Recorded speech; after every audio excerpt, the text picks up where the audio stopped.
Pang Xiao had completely removed himself from this matter. Pang Xiao laughed heartily at Ji Ziyu. This is all thanks to Master Zhuo. I didn't do much. Ji Ziyu raised his eyebrows. Oh. Pang Xiao didn't continue this topic.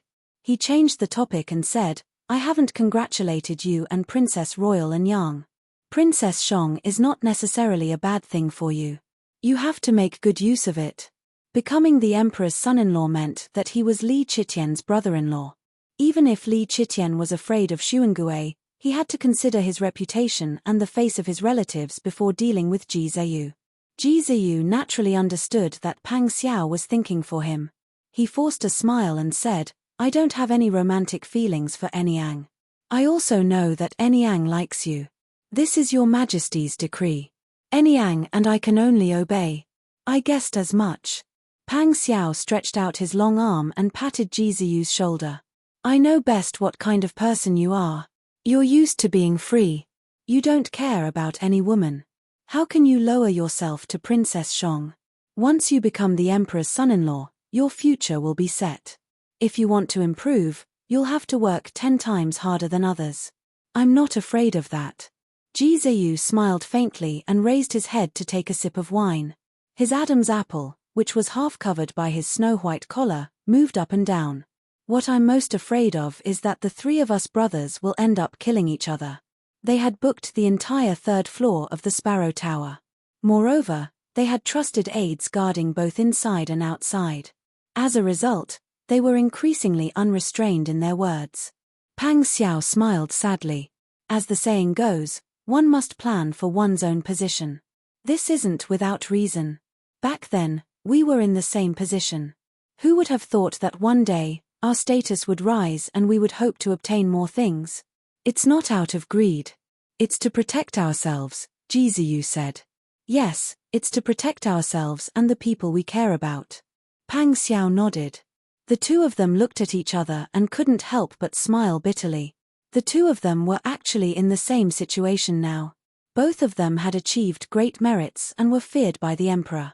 Pang Xiao knew in his heart that their conversation today was actually reserved and guarded. However, he understood that these were unavoidable. Their current position didn't allow them to be as unrestrained as before. The 2 of them drank and chatted with great tacit understanding. They didn't talk about these serious matters anymore. They only talked about things that happened after they parted. They talked about things they had seen and heard in various places and scenic spots. The Northern Taytan and the Southern Dayan naturally saw different things. As the 2 of them talked, they seemed to understand the world that the other had seen. If outsiders saw Pang Xiao and Ji Ziyu now, they would definitely be very surprised. Not to mention outsiders, even Li Qitian had never seen Ji Ziyu so talkative. He had also never seen Pang Xiao take off his various masks and chat with friends. At this time, Pang Xiao and Ji Ziyu both had the same thought. No matter how the world changed, no matter how they walked in the future, as long as they could reminisce about the past together like this when they met, laughing and cursing, putting aside all their identities and conflicts, and no longer haggling and comparing, it was enough to make people feel satisfied. When the sky outside the window was dark and they finished chatting to their heart's content, they ordered someone to come in and help them change their clothes. The 2 of them drank a little too much. Although they weren't drunk, they were still in high spirits. Ji Ziyu's face was red, which made his handsome appearance even more beautiful. Pang Zhishi, your silver-white Fergana horse is with me now. I won't give it to you. That won't do. I gave it to Sister Yi. Under the influence of alcohol, Pang Xiao was a little excited and blurted out Qin Yining's maiden name. Ji Ziyu frowned and said, even if you don't want it, it has to be mine. I picked it up and it's mine. Why would a girl from the Qin clan want such a good horse? She's keeping it for fun. Ji Ziyu snorted. I don't care. I'm just informing you. If I don't give it to you, are you going to snatch it from me? Really? Pang Xiao laughed. I didn't expect you to be so shameless. You're snatching Sister Yi's things in broad daylight. You're a man, yet you're snatching a girl's mount. Aren't you ashamed? It's not just snatching a mount. Cough cough. Ji Ziyu's throat and eyes were dry.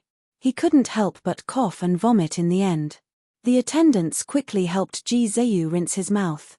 Pang Xiao also wanted to vomit as he watched from the side.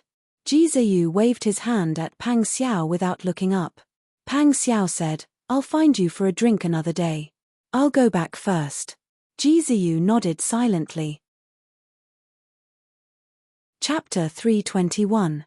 On the way back, it was snowing heavily and the sky was already dark. Therefore, Pang Xiao and Huzi simply galloped on their horses and returned to the Wang mansion before the clock struck midnight. Pang Xiao strode in quickly with a horsewhip in his hand and asked casually, "What's going on in the mansion today?" The doorman followed with his head down and immediately said, "Anyang's eldest princess came again today." "Oh." Pang Xiao paused and asked, "What did she come for?" "She said she wanted to see you. I said you weren't here and the eldest princess refused to leave. Later, Mr. Shu came out to deal with her. I don't know what happened." "Millimeter. You did well." Pang Xiao patted the young doorman's shoulder and said, "It's cold. Wear more clothes to be careful of catching a cold." The doorman immediately laughed with joy and said loudly, "Yes, thank you, Wang Yi." Pang Xiao nodded and told Huzi, "Please ask Mr. Shu and Mr. Xie to wait for me in the study. I'll go to Pine Crane Hall first." "Yes." Huzi bowed and left. Pang Xiao strode quickly through the Chuehua gate and went straight to Pine Crane Hall. As soon as he arrived at the gate, Da Hei and Whitey ran out and circled around him, wagging their tails vigorously. Pang Xiao stroked Da Hei and Whitey a few times and entered the gate. Zhao Kuan, the housekeeper's wife of the Yarrow clan, came up with a smile and said, "Wang Yi really came back. Have you eaten?" "Yes." As he spoke, he went up the stairs. The maidservants lifted the warm curtains and pushed open the door for him. After Pang Xiao entered, he threw his cloak and horsewhip to Zun He, the head maidservant of the Yarrow clan, and quickly walked into the side room. Yarrow Changgu was sitting cross-legged on the Kang bed, smoking a cigarette. The Yarrow clan and Mrs. Ma were sitting on the other side of the Kang bed, talking while eating peanuts. Seeing that Pang Xiao had returned, Mrs. Ma smiled and said, "Dai Fu, have you had dinner?" "Yes, I have." Pang Xiao bowed to the elders and asked straightforwardly, "Did Princess Royal make things difficult for you today?" Yarrow Changgu's lips curled up with the tobacco pipe in his mouth. He smacked his lips unhurriedly and said, "No." Marsha said straightforwardly, "Don't worry." As soon as he heard that the eldest princess came, Sir Shu immediately ordered people to tell us to close the door and pretend that we weren't here. Not long after, the person next to Yi Las came to give her another round of instructions. "If you ask me, there's nothing to be afraid of. Could it be that she's going to eat people? Mother, the Grand Princess is a noble lady. Mr. Shu and Sister Yi are just afraid that we will be wronged when we meet the Grand Princess. What grievances? What can the Grand Princess do to an old woman like me? Now that she's in power, she's different from before. Really." Yarrow Changgu casually knocked his pipe on the edge of the Kang a few times and said, "The Grand Princess is a member of the imperial family. As for us, we are Dai Fu's maternal grandparents and mother. When the Grand Princess sees our Dai Fu, she likes him very much and wants to marry into our family. But I heard that the Grand Princess has already been betrothed to the Marquis of Dingbei. She must have come with emotions. Sir Shu and the family Chinlas are afraid that the Grand Princess will be the first to eat, which will make us feel wronged." Mrs. Ma thought it through and nodded. She turned to Pang Xiao and said, "Didn't the Grand Princess learn a lot of rules in the palace? Could it be that she deliberately came to make things difficult for us?" The Yarrow clan smiled and said, "Mother, if the Grand Princess doesn't make things difficult for us and is polite to us when she sees us, even if we treat her with respect, it's hard to guarantee that the Grand Princess won't secretly think that we neglected her, so it's best not to meet her." Pang Xiao sat on the edge of the Kang and listened to the discussion of his family. He knew that the elders didn't suffer any losses, so he was really relieved. Mrs. Ma smiled and said to Pang Xiao, "Kid, you have a good eye. Sir Shu and Sir Xie can see the things around you clearly. That's their duty as counselors, but Yi Las can also see it so clearly. She has talent and looks, and it's enough for her to be with you. You can't bully her." Pang Xiao laughed. "How can I? Why would I bully her?" The Yarrow clan said, "You grounded her, isn't that bullying?" That's because I had no choice. She's a delicate girl, but she was reprimanded and grounded by you. It's already hard enough for her reputation to be ruined. Today, the Grand Princess came and even asked to see her. The Yarrow clan said to Pang Xiao seriously, "Let me give you a piece of advice. Since you like her, you should be more attentive and care for her. Our family doesn't have a heartless man who does one thing in front of others. You should also learn to be more attentive. The Grand Princess is a proud daughter of God, so she must be used to being domineering. She can't see your grandparents and me when she comes to our house, and I don't know how she'll make things difficult for Sister Yi when she sees her." Hearing this, Pang Xiao completely understood what happened today. He actually only cared about the elderly and forgot about Qin Yining. Pang Xiao felt extremely guilty. He stood up and said, "Mother, you're right. I'll go see Sister Yi now." Mrs. Ma said, "Go quickly." "Oh, right." She turned around and took out a large package from the cabinet and stuffed it into Pang Xiao's hands. "Bring this to Yi Lass. It's cold here in winter, and I can tell that her small body can't resist the cold. Don't let her catch a cold." Pang Xiao opened the package. Inside was a sable fur cloak and a sable fur hood. The edges of the hood and the collar of the cloak were inlaid with 3-inch wide sable fur. The inside of the cloak was also inlaid with a thick lining. It felt soft and warm to the touch.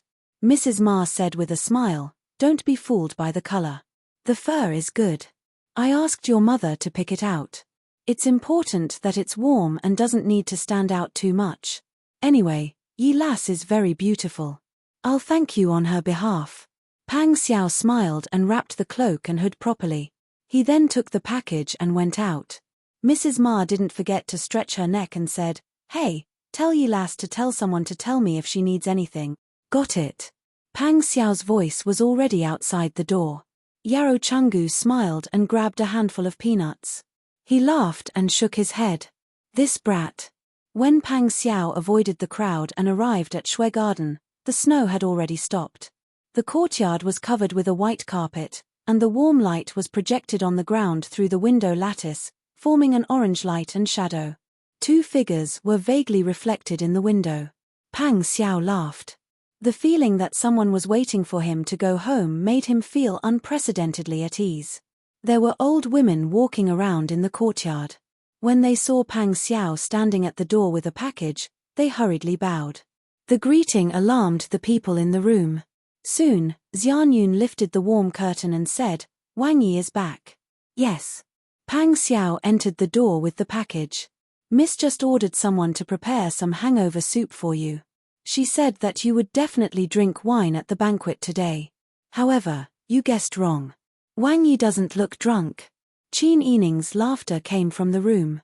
"Even if he isn't drunk, he must have drunk wine. You'd better drink some hangover soup. It's good for your health." Pang Xiao entered the room with a smile and said, "Drink some. It's all prepared. It'll be a waste if you don't drink it." "What are you doing?" Qin Yining was leaning against a big pillow. There were 3 silk lamps on the Kang cabinet and the Kang table, and he was doing needlework with the light.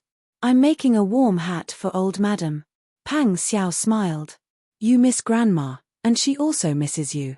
She was afraid that you would be cold, so she specially asked my mother to buy this for you. Try it on." He put the big package on the Kang and showed Qin Yining what was inside. Qin Yining put down the needle and thread, stroked the smooth mink fur with his white hands, and held it in his arms. He said, "It's so warm. Old madam and old madam are so considerate. Please thank them for me." "What are you thanking them for? They really think that you're my wife." Pang Xiao looked at her porcelain white face pressed against the dark cloak under the light.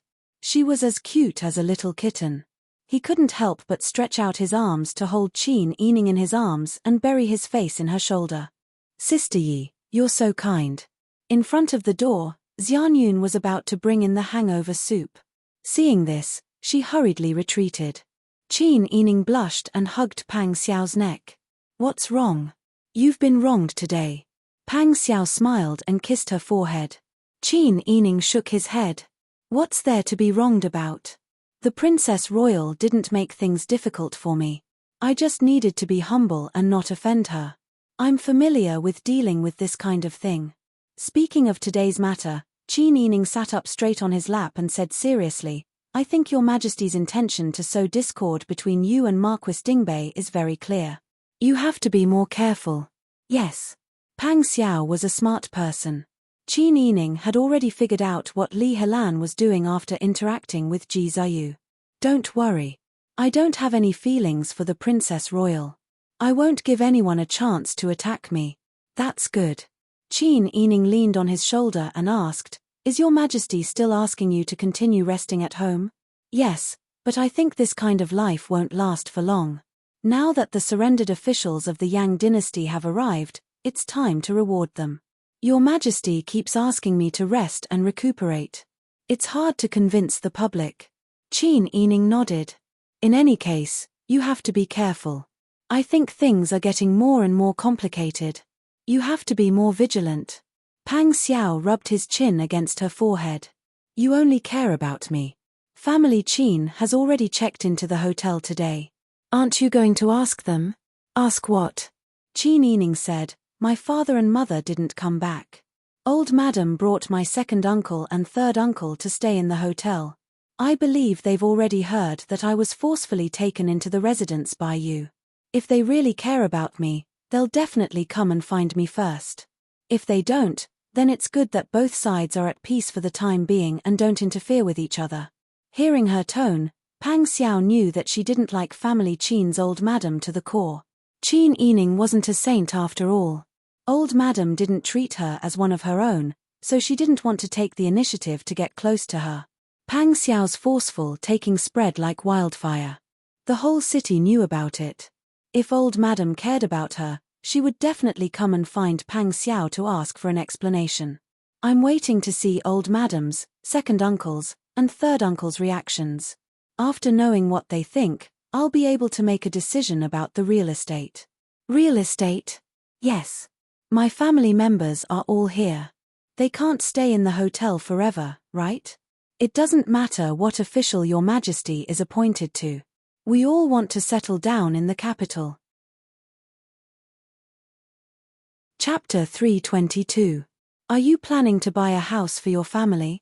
Pang Xiao kicked off his boots and sat on the heated kang. He put Qin Yining in front of him again and hugged her as if she was a big soft doll. But your family may not accept your kindness. Moreover, your family hasn't separated yet, right? Qin Yining leaned comfortably on Pang Xiao's chest and looked at the complicated carvings of magpies on the branches on the mahogany cabinet. She said in a lazy voice, Indeed, we haven't separated yet, but we can't write two Qin characters in one stroke. I bought a house for my father. Although my father's whereabouts are unknown, I believe that with his wisdom, he will be able to turn misfortune into blessing. He hasn't come back yet, so he must be held back by something. You are right. Although my people didn't find the whereabouts of my father-in-law and mother-in-law, they didn't find any bad news. At this time, no bad news is good news. With father-in-law's wisdom, they must be safe and sound. Pang Xiao said with certainty. Qin Yining's face was burning red. She twisted her body to get out of his arms and said angrily, What father-in-law and mother-in-law? Who said that I want to marry you? Pang Xiao giggled and pulled her back into his arms. Outside, people are saying that I am a hero who is short-tempered and fell for you. If you don't marry me, who else do you want to marry? Moreover, my sister Yi is smart and filial. Today, she protected the elders in the manor and later, she will buy a house for her parents. Such a good daughter-in-law is hard to find even with a lantern. After passing this village, I won't be able to meet this shop again. Glib-tongued. Qin Yining snorted, but her heart was very sweet. She thought for a while and said, However, I can't do this directly. I can't let old madam and the others know that I bought the house. Otherwise, there will be more trouble in the future. I can find a reliable person and put my name on this person. Then, this person will make a deal with my father on the surface. I only need to hide in the dark. I can't show my wealth. You're so smart. Pang Xiao kissed her cheek. I haven't said anything yet, but you've already figured it out. How about this? You don't have to worry about buying a house. I will secretly send people to keep an eye on it. However, every inch of land in the capital is worth an inch of gold. Your family doesn't have any foundation here, so it won't be possible to buy a house as big as the original one. It doesn't have to be as big as the original house. A normal courtyard with 2 entrances will do. The important thing is that the location is better. Right now, my family doesn't have that many people, and I don't know what will happen in the future, so there's no need to tie the money to the property. When I need it, I won't be able to take out the money. Who knows, my father might have other plans in the future. Yes. I'll get someone to keep an eye out for him. Pang Xiao caressed her smooth cheeks and smiled. Although your men haven't come to the capital yet, I'm here. If there's anything you want to do or if it's inconvenient for you, just tell me. I can help you do it. I won't be polite with you. Pang Xiao kissed her affectionately and said, I have a meeting with Mr. Shu and Mr. Xie, so I'll leave now. Yes. They weren't married yet. Pang Xiao just sat there for a while and glanced at her. Who knew how many flowers would spread outside? Even if she already had the reputation of being snatched and her reputation had long been ruined, the people who served her knew how long Pang Xiao would stay every time. Qin Yining still had to go inside, so they didn't ask him to stay for long. Qin Yining asked Xian Yunduan to make hangover soup for Pang Xiao. He sent him to the corridor before returning to his room. Pang Xiao was reluctant to leave.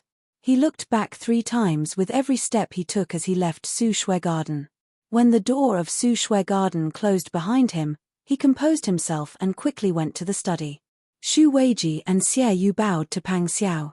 Xie Yu presented a hairpin invitation with both hands.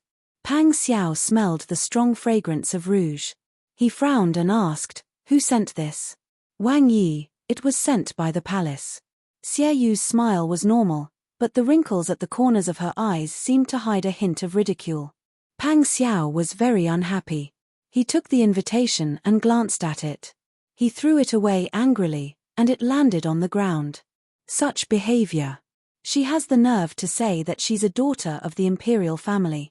She hired a famous teacher and a nanny to teach her. I don't know which dog she learned it from. Xu Weiji picked up the invitation and looked at it, then handed it to Xie Yu. Xie Yu looked at it and put it back on the square table. She couldn't help but tease, it's all because Wang Yi is too charming. Who else can you blame? Pang Xiao was angry and amused by Xie Yu's words. It's a bad habit of being spoiled since childhood. She must get whatever she wants. Her life had been too smooth sailing. My sister Yi is also the young miss of a large family. She's not as frivolous as her. Xu Weiji and Xie Yu looked at each other and couldn't help but laugh. Xie Yu said, Wang Yi is not a cloud but a mountain. However, young Miss Qin is indeed a good girl. She deserves Wang Yi's praise. Xu Weiji said, but what your majesty values is Anyang's eldest princess's personality. She has the determination to win you over, but she also has the guts to do things that are out of line.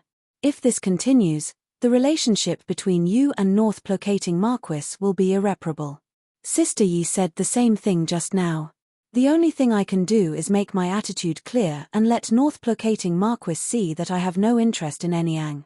Then Wang Yi won't be going to tomorrow's banquet. Li Helan invited Pang Xiao to the banquet in the post. Pang Xiao said, not only won't he go, but he will also strictly refuse. Sir Shu, I'll have to trouble you to write on my behalf. Just say that I'm not feeling well and need to rest in the residence. Also, ask the eldest princess to be more careful. It's very cold right now and it's better to not go out. Yes. Xu Weiji stood up and went to the table to grind an ink stick to write a reply. Pang Xiao also arranged for Xie Yu to secretly find a suitable residence. When she found it, she would inform him. The night passed in silence. The next morning, when Li Helan was eating breakfast with the Empress Dowager, she received a reply from a palace servant.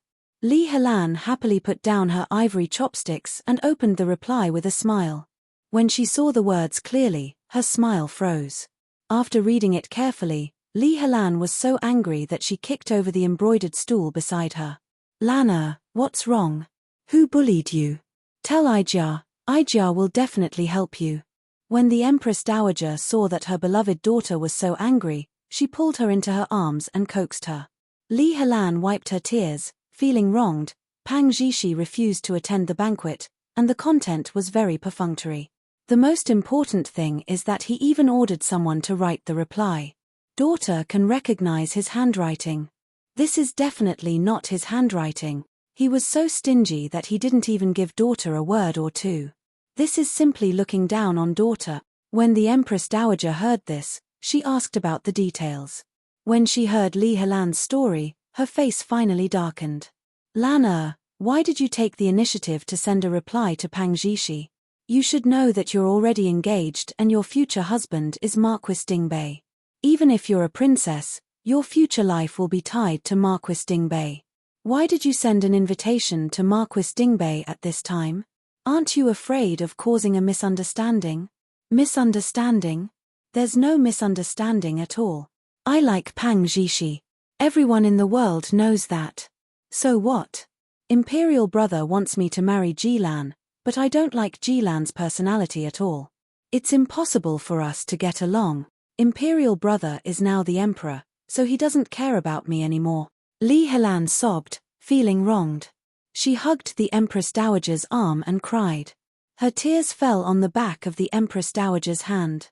The Empress Dowager loved her daughter dearly. However, she also knew that since the emperor had issued a decree and announced it to the world, this marriage could not be changed. Moreover, the emperor had also told her about the marriage between Enyang and Marquis Dingbei. She also felt that the young man was not bad. Therefore, the Empress Dowager's face darkened and she reprimanded, "Shut up. It's all because Ijia has spoiled you. You've learned the rules for so many years. How can you not know that marriage is decided by your parents? Imperial mother, why don't you think about me at all?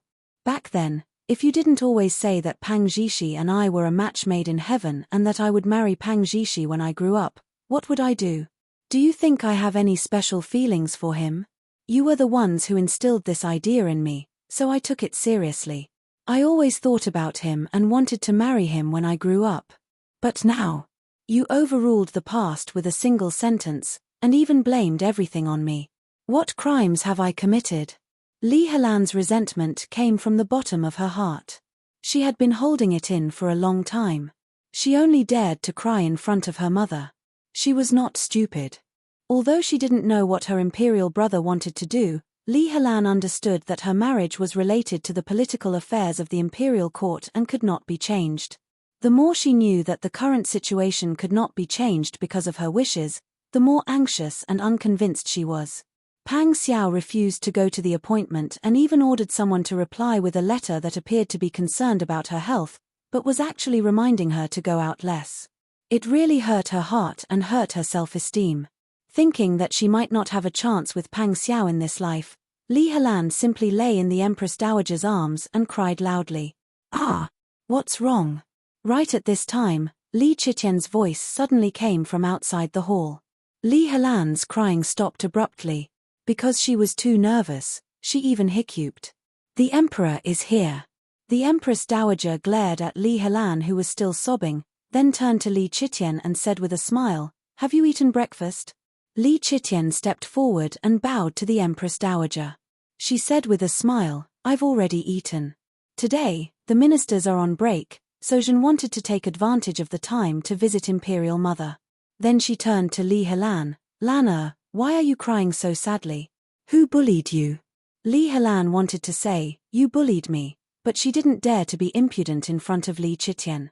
She could only shake her head. Li Qitian saw the reply from the corner of his eyes.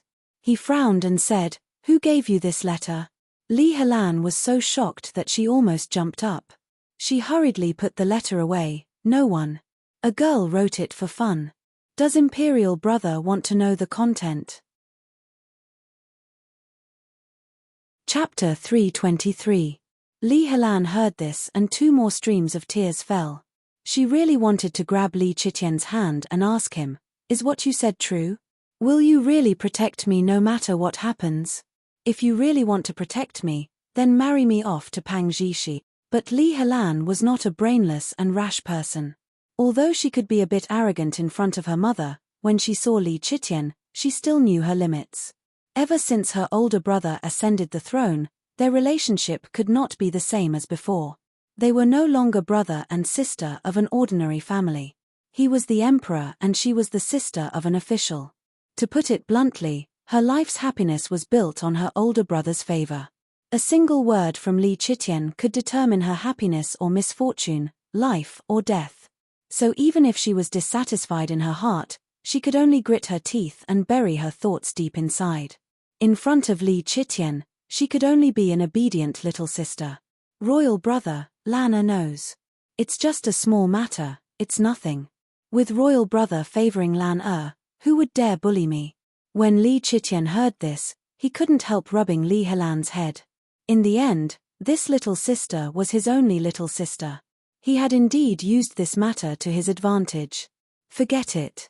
He could confirm that Li Helan had already contacted Pang Xiao, so he could forget about it. He couldn't ask Li Helan, a woman, to have the same political stance as him. Your royal sister-in-law made a new set of hair ornaments a few days ago. This one thought it was pretty good, so I had her make one for you. Remember to wear it later. You are the eldest princess, a golden branch and jade leaf. Don't mistreat yourself just to save money. Even if the national treasury is not rich, this one can still support you. As he spoke, he tapped her nose. Was this because he felt guilty and wanted to make up for it in material terms? Li Helan secretly sighed in her heart. She happily smiled and bowed. Many thanks, royal brother, many thanks, royal sister-in-law. We're family, there's no need to thank us. Li Chitian was infected by Li Helan's smile and his mood improved a lot. He turned to chat with the Empress Dowager. The Empress Dowager relied on the emperor, so she listened to Li Chitian's words and would cater to Li Chitian's mood. She was a smart woman. Just like Li Helan, she knew who her happiness came from. So she never had any conflicts with Li Chitian, and the relationship between mother and son was also very good. Li Chitian chatted happily and left in a good mood. After Li Chitian left the Palace of Compassionate and Peaceful, the Empress Dowager sent everyone away, leaving only Li Helan by her side. She pulled her and persuaded her in a low voice, Lana, you have to be more open-minded. You already have the happiness that a woman can get in her life. Don't be greedy. As for Niu Jishi, I don't know why you've chosen him, but you have to know that it's impossible between the two of you. Your imperial brother wishes to marry you to Marquis North Placating. This is already set in stone and there's no possibility of changing it. That Marquis North Placating is also a person with shocking talent. You have to be content, understand? Li Helan looked at the Empress Dowager without saying a word. After a long time, she slowly nodded. The Empress Dowager knew that Li Helan didn't listen to her advice. She sighed helplessly. A mother knows her daughter best. The Empress Dowager's guess was right.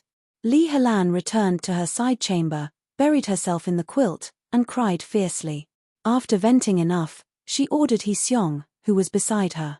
Tell them to prepare the carriage. I'm going to personally wait in front of Prince Zhongshuren's residence. I don't believe that Pang Zhishi won't come out. Princess Royal. You don't have to persuade him. I personally went to his door, but he pretended not to see me.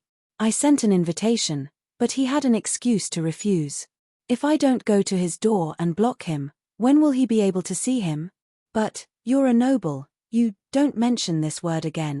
Li Helan finally exploded in anger. Just because I'm a noble, I can't hang my happiness and future on the person I like. If you don't even give me a chance to fight, I'd rather not be a noble. He Xiong seemed to be scared by Li Helan's roar. She stood there in a daze, unable to react. Li Helan angrily said, Why aren't you going to tell people to prepare the carriage? Yes, yes. He Xiong's face was pale after being reprimanded. She respectfully saluted and quickly retreated. When she was outside the hall, she let out a sigh of relief. She said a few words to an inconspicuous servant outside the Palace of Compassionate and Peaceful before going to prepare the carriage. Wang Yi, do you want to tell Miss Qin first and take her to see the residence? Xie Yu asked with a smile. Pang Xiao shook his head, put on the fur coat, picked up the horsewhip, and said with a smile, "This king will go and have a look first. If this king doesn't like it, then there's no need to show it to her. However, this king can rest assured that Mr. Xie will handle things well.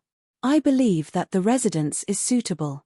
Xie Yu said with a smile, "It just so happens that my family is moving out of the capital. It's ambiguous whether they will sell the residence or not. Let's go and have a look first. If Wang Yi thinks it's suitable, then we can discuss it later."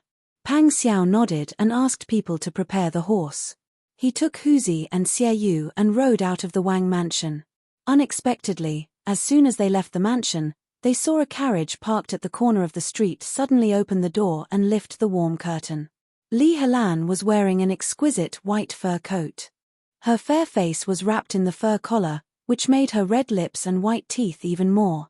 In addition, her eyes contained a sense of shyness and sadness. The feelings in her eyes were like the vast ocean, which could drown people directly. "Wang Yi, it's cold and you haven't recovered yet. Riding a horse through the snow, where do you want to go?" Li Helan got off the carriage. After all, she couldn't act domineering in front of Pang Xiao. She could only speak with a gentle smile, but the sadness in her voice deepened. Pang Xiao originally sat on the horse and didn't want to pay attention to anyone. However, Li Helan was the eldest princess and had a noble status. Moreover, the other party had gotten off the carriage. If he sat on the horse and spoke to her in a condescending manner, it wouldn't be appropriate. Therefore, Pang Xiao jumped down from his horse in a natural and unrestrained manner. Then, he bowed and said, "So it's the eldest princess. You also know that the weather is cold and the ground is frozen. Why didn't you rest in the palace? Why did you stay here in the snow?" "Why? Don't you know? Imperial brother bestowed me to Ji Lan. I'm going to marry Ji Lan. What do you think I should do?" Her questioning tone made it seem as if Pang Xiao had abandoned her after taking advantage of her. Pang Xiao raised his brows and said with a smile, "I already know about this. For such a happy occasion, I naturally have to prepare a generous gift." "You?" Li Helan looked at the man she yearned for day and night. She thought that he would have feelings for her and be reluctant to part with her. Who would have thought that when she threw the question to him, he would only say that he would prepare a gift for her? Li Helan's tears couldn't help falling. The grievances she had suffered over the past few days made her unable to control herself. She sobbed as she asked, "What do you mean by this? Why are you hiding from me? Could it be that the past between us doesn't exist? After all these years, could it be that you don't know my feelings for you?" Pang Xiao heard this and tightly knit his brows. Chapter 324. Pang Xiao was very observant and alert. When the gazes of the people behind him were focused on him and Li Helan, he had already noticed that their every move was being monitored by others. His mind quickly calculated who it was. He respectfully bowed to Li Helan and said seriously, "Eldest princess, please conduct yourself with dignity." "Conduct myself with dignity?" Li Helan saw Pang Xiao's attitude and finally felt despair. He looked up at him and said in a tearful voice, "All these years, all I wanted was to marry you when I grew up. If you didn't have any feelings for me, why didn't you refuse when Imperial Mother and elder brother made a joke about us? If you had rejected me earlier, would I, Li Helan, be someone who would shamelessly pester you? You gave me hope and made me dream of you when I grew up, but now you're shrinking back. Pang Zhishi, are you even a man?" Eldest princess said it was a joke. Why take it so seriously? Moreover, this Pang has never interacted with eldest princess before. You and I aren't familiar, so eldest princess, please be careful with your words. Pang Xiao knit his brows and took a few steps back. Huzi, who was behind him, secretly wrote the character north on his left hand. Pang Xiao immediately understood. The person who was watching them in the dark was Ji Ziyu. Ji Ziyu couldn't have just happened to pass by. Someone must have told him. Eldest Princess Enyang was already engaged to Ji Ziyu and would be married soon.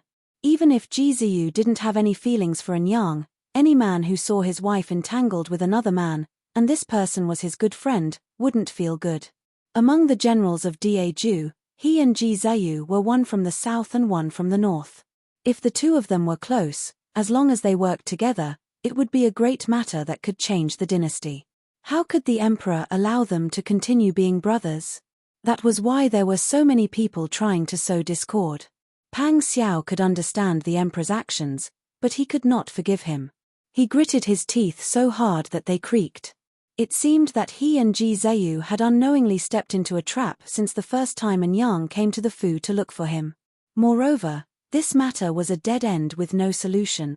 It was impossible for Ji Zheyu to refuse the marriage. Enyang must be his wife, and how could a man allow his wife to have another man in her heart? At this moment, Pang Xiao felt that no matter what he did, Ji Zheyu would misunderstand him. This was the brilliance of Your Majesty's plan. No matter how clear they were about the situation, they had no choice but to misunderstand each other and develop animosity in their hearts. However, how could he, Pang Xiao, be a soft persimmon that could be easily squashed? Even if misunderstandings were bound to occur, he would never allow himself to be taken advantage of so easily. Even if he were to suffer a loss, he would suffer a great loss and let others know that he had suffered a loss. Thinking of this, Pang Xiao's words were no longer polite. The eldest princess must have caught a cold and is speaking nonsense because her mind isn't clear, right? If the eldest princess is sick, then go see a doctor. It's best if you don't walk around outside. What are you saying? I'm not sick. I'm not speaking nonsense. Pang Zhishi. If you're not a man and don't dare admit it, then just say you don't dare. Why blame it all on me? Saying I'm sick? Ha. I'm very clear-headed right now. I've never been this clear-headed before. If you can still act like a shrew when you're clear-headed, then you haven't learned the rules well. Your Majesty is busy with the court and the Empress is busy with managing the harem, so you've delayed teaching the eldest princess? This king is Your Majesty's sworn younger brother and can be considered half an elder brother to the eldest princess. This matter can't be messed around with by the eldest princess, breaking the rules of the boudoir and losing the dignity of the imperial family. Pang Xiao's face sunk as he ordered He Xiong and the other palace maids behind Li Helan, help the eldest princess get on the carriage. This king will personally send the eldest princess to see Your Majesty. You actually dare to say that I don't have rules? You have rules. Pang Xiao gave a cold laugh. Haven't you seen a well-mannered girl with rules who doesn't care about the face of her future husband's family and acts like a shrew in the middle of the street? You don't care about your dignity. Your Majesty still needs the imperial family's face and third brother still needs to keep his dignity. Eldest princess, please get on the carriage. Don't force me to speak too harshly. Pang Xiao was a ruthless character who wouldn't even blink when he beheaded his enemies on the battlefield. Pang Xiao was a ferocious character who wouldn't even bat an eyelid when he beheaded his enemies on the battlefield. At this moment, he was enraged and his domineering and bloodthirsty aura made Li Helan's hair stand on end. She couldn't help but shudder even though she was unwilling to accept this. Li Helan tried to act tough and said, "The one who needs to learn the rules is you, Pang Zhishi. You're just a Wang Yi and you're not even an official at home. Where do you get the dignity to lecture this princess?" Pang Xiao's face became even colder. His phoenix eyes were filled with a dark anger and a storm that was about to erupt. Li Helan felt regret after he scolded him. After all, men had to have dignity. Not to mention that the reason Pang Xiao didn't have an official position was because her royal brother wasn't willing to give it to him. Could it be that Pang Xiao distanced himself from her because her royal brother didn't put him in an important position? Just as Li Helan was imagining a few possibilities for himself, He Xiong and a few palace servants had already arrived. They prepared a stool for the carriage and forcefully helped Li Helan onto the carriage. Li Helan didn't forget to struggle when he got on the carriage. He only stopped when the servant girls held him down. Pang Xiao calmly mounted the horse. He didn't look at the residents and told Xie Yu to go back first. He only brought Huzi to escort Li Helan back to the palace. It was as if he had caught a child who had done something wrong and was escorting him to see his parents. From beginning to end, Pang Xiao didn't turn around to look at Ji Zheyu. He acted as if he didn't know that he had come. Xie Yu also had a sense of propriety. She looked in the direction that Pang Xiao and his entourage left. She sighed and retreated while muttering to herself. Then she lowered her head and walked up the steps to the palace. Looking at the trampled and dirty snow in front of the palace, Jizuyu's face was expressionless like an ice sculpture. There was no joy or anger in his eyes. He turned back and mounted the horse. When the attendant saw Jizuyu's expression, he couldn't help but keep quiet out of fear. His fiancée actually pestered his good brother before the wedding. If this kind of thing spread, he would lose a lot of face. He didn't even know if there was already a green cloud above his head. The attendant didn't dare to say a word. He also didn't dare to guess what kind of emotions were hidden under Jizuyu's seemingly calm face. He could only lower his head and follow behind. When Xiaoyu returned to the palace, the regret and confusion on her face disappeared. She rushed straight to Su Shui Garden as if she was flying. Qin Yining was teaching Lian Xiaoju how to read. When he heard the call from outside, he hurriedly put down his brush and let Lian Xiaoju practice on her own. He then went out to welcome her. "Teacher Xie, what happened? Why are you in such a hurry?" Xiaoyu cupped her hands towards Qin Yining and said, "Young Miss Qin, Wang Yi originally wanted to see the new residents today. Who would have thought that he would meet the eldest princess as soon as he left the palace?" Xiaoyu told Qin Yining in detail about what had happened in front of the palace. "Finally," she said, "North Placating Marquis was hiding in the corner at the time and saw everything clearly. I don't know what he's thinking." Wang Yi cleverly considered himself as a foster brother. "Right now, he's escorting the eldest princess back to the palace to see your majesty." Qin Yining frowned and thought for a moment. He then smiled and shook his head. "You don't have to worry. Wang Yi should be able to safely escape from this matter. Your majesty won't do anything to Wang Yi." "Oh," Xiaoyu asked, "why do you say that?" "Because Wang Yi kept you in the palace and this matter happened in public. It's too easy to find a witness. If the eldest princess of Enyang doesn't want to be known as a dissolute woman and tarnish the dignity of the imperial family, your majesty can't pursue this matter. Even if is questioned by Wang Yi, your majesty will only push the blame to the eldest princess and properly educate the eldest princess." Xiaoyu smiled and nodded. "You're right. Your majesty is really unscrupulous in order to sow discord between Wang Yi and North Placating Marquis. It's no wonder that Wang Yi has something on them.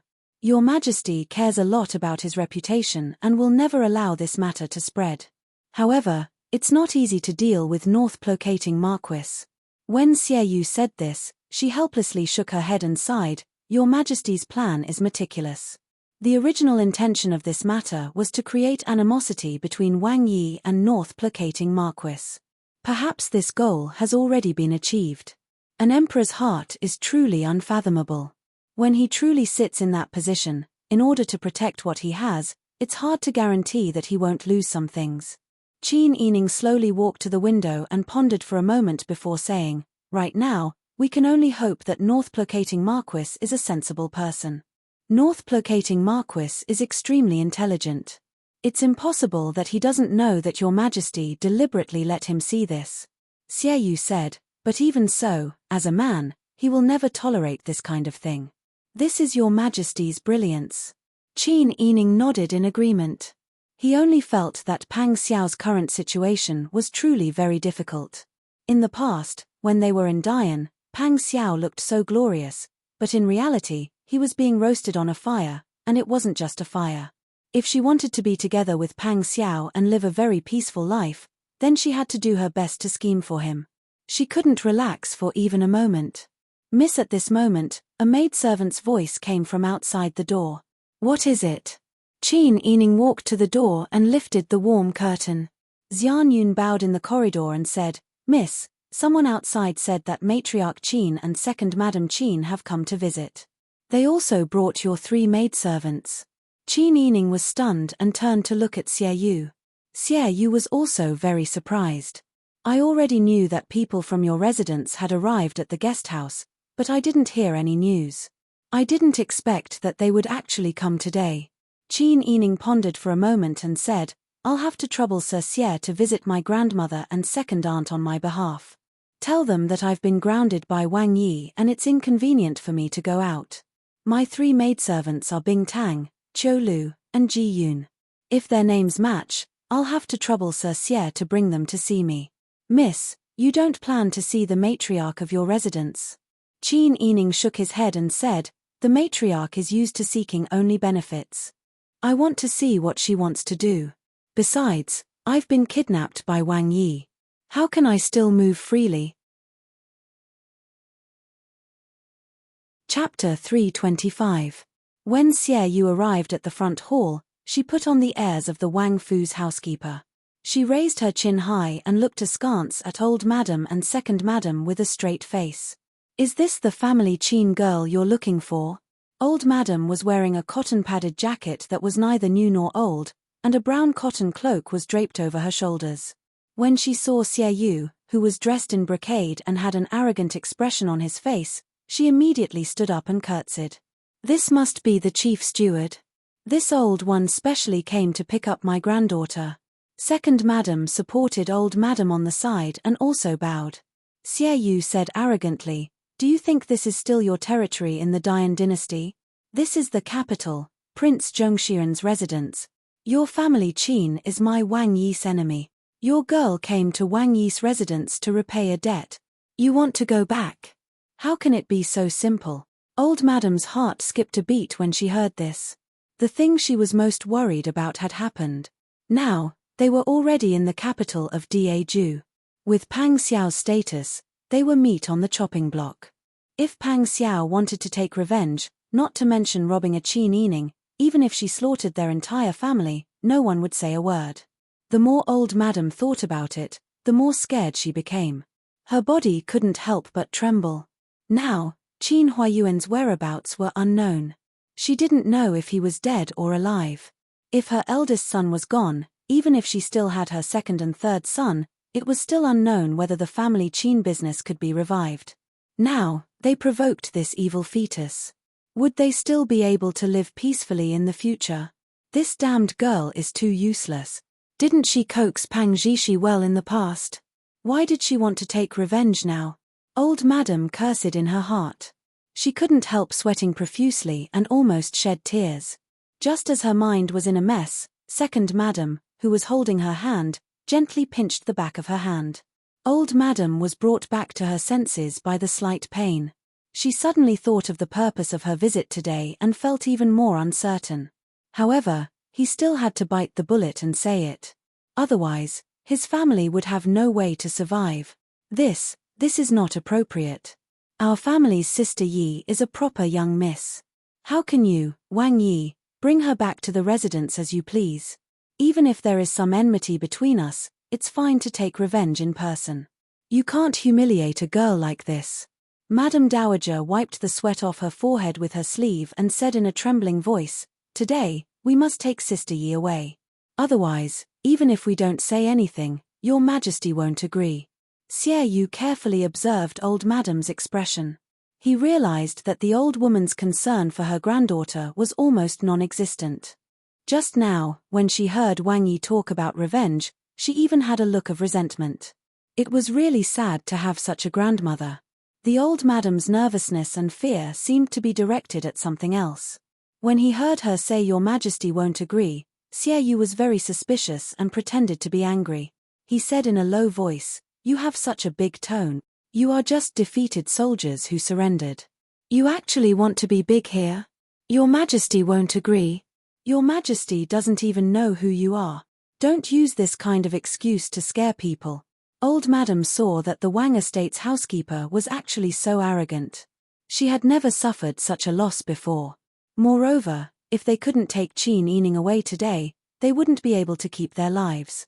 Therefore, old madam put away her worry and fear and said angrily, "Don't be too rampant. Your Majesty will select the concubine next year. I have already signed up our family's sister Yi. Now, her name has already been submitted. If you don't let her go now, do you want to wait for your families Wang Yi and your Majesty to snatch her away?" "What? Select concubine?" Xie Yu's expression didn't change, but her heart was in a perilous situation. This old madam didn't care much about her own granddaughter, but she didn't hold back when she used her. Old madam's words stunned Bing Tang, Ji Yun, and Qiu Lu who came with her. The three of them traveled together and only entered the city together when they met the family Qin at the entrance of the capital.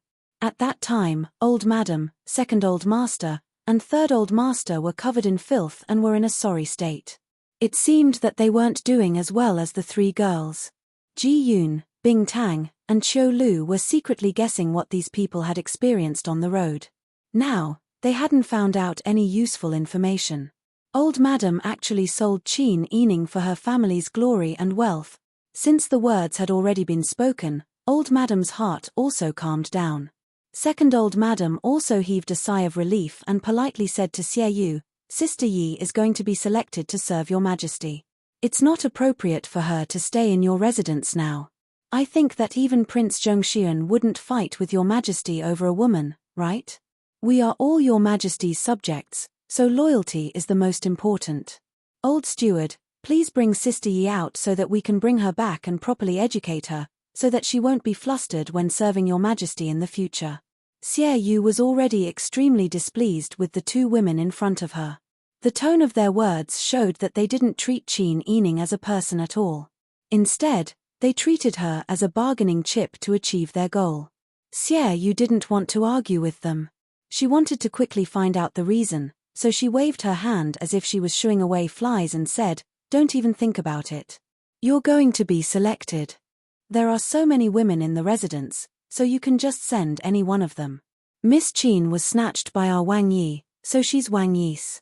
Don't even think about taking her away. Could it be that your Wang Yi even dares to snatch your majesty's woman? Old Madam asked loudly. Xie Yu snorted and said, Don't put such a big hat on my Wang Yi's head. This Miss Qin isn't participating in the selection right now, so she's not one of your majesty's people, right? Old Madam choked. For a moment, the corners of her mouth opened and closed. She didn't know how to respond. This steward was too difficult to deal with outside. Second Old Madam helped Old Madam sit down on a round-backed chair. She also sat on the side and said, If you don't call Sister Yi out, the two of us won't leave. Presumably, Prince Zhengxian's residence won't make things difficult for two women, right? That's right. If you don't hand over Sister Yi, we won't leave. Old Madam came back to her senses and also shouted. Really? When you can't reason with them, you start to act shamelessly. Are you worthy of being the madams of a large family? You're really bringing shame to your surnamed Qin. Xie Yu waved his hand as if he was shooing away mosquitoes. He said impatiently, If you want to wait, then do as you please. These three maidservants will follow me. Yes. Ji Yoon, Bing Tang, and Qiu Lu bowed together and were about to follow Xie Yu. Old Madam said, These three maidservants are my family Qin's people. Why? Your Wang Yi snatched a young miss from my family Qin's, and you also want to send your maidservants over? Xie Yu didn't want to quarrel with women and children as it would bring shame to him. He deliberately provoked Old Madam and Second Madam to talk in order to find out more information. Now that the conversation couldn't continue, he didn't want to pay more attention to them. He pretended that he didn't hear them and quickly walked away with the three maidservants.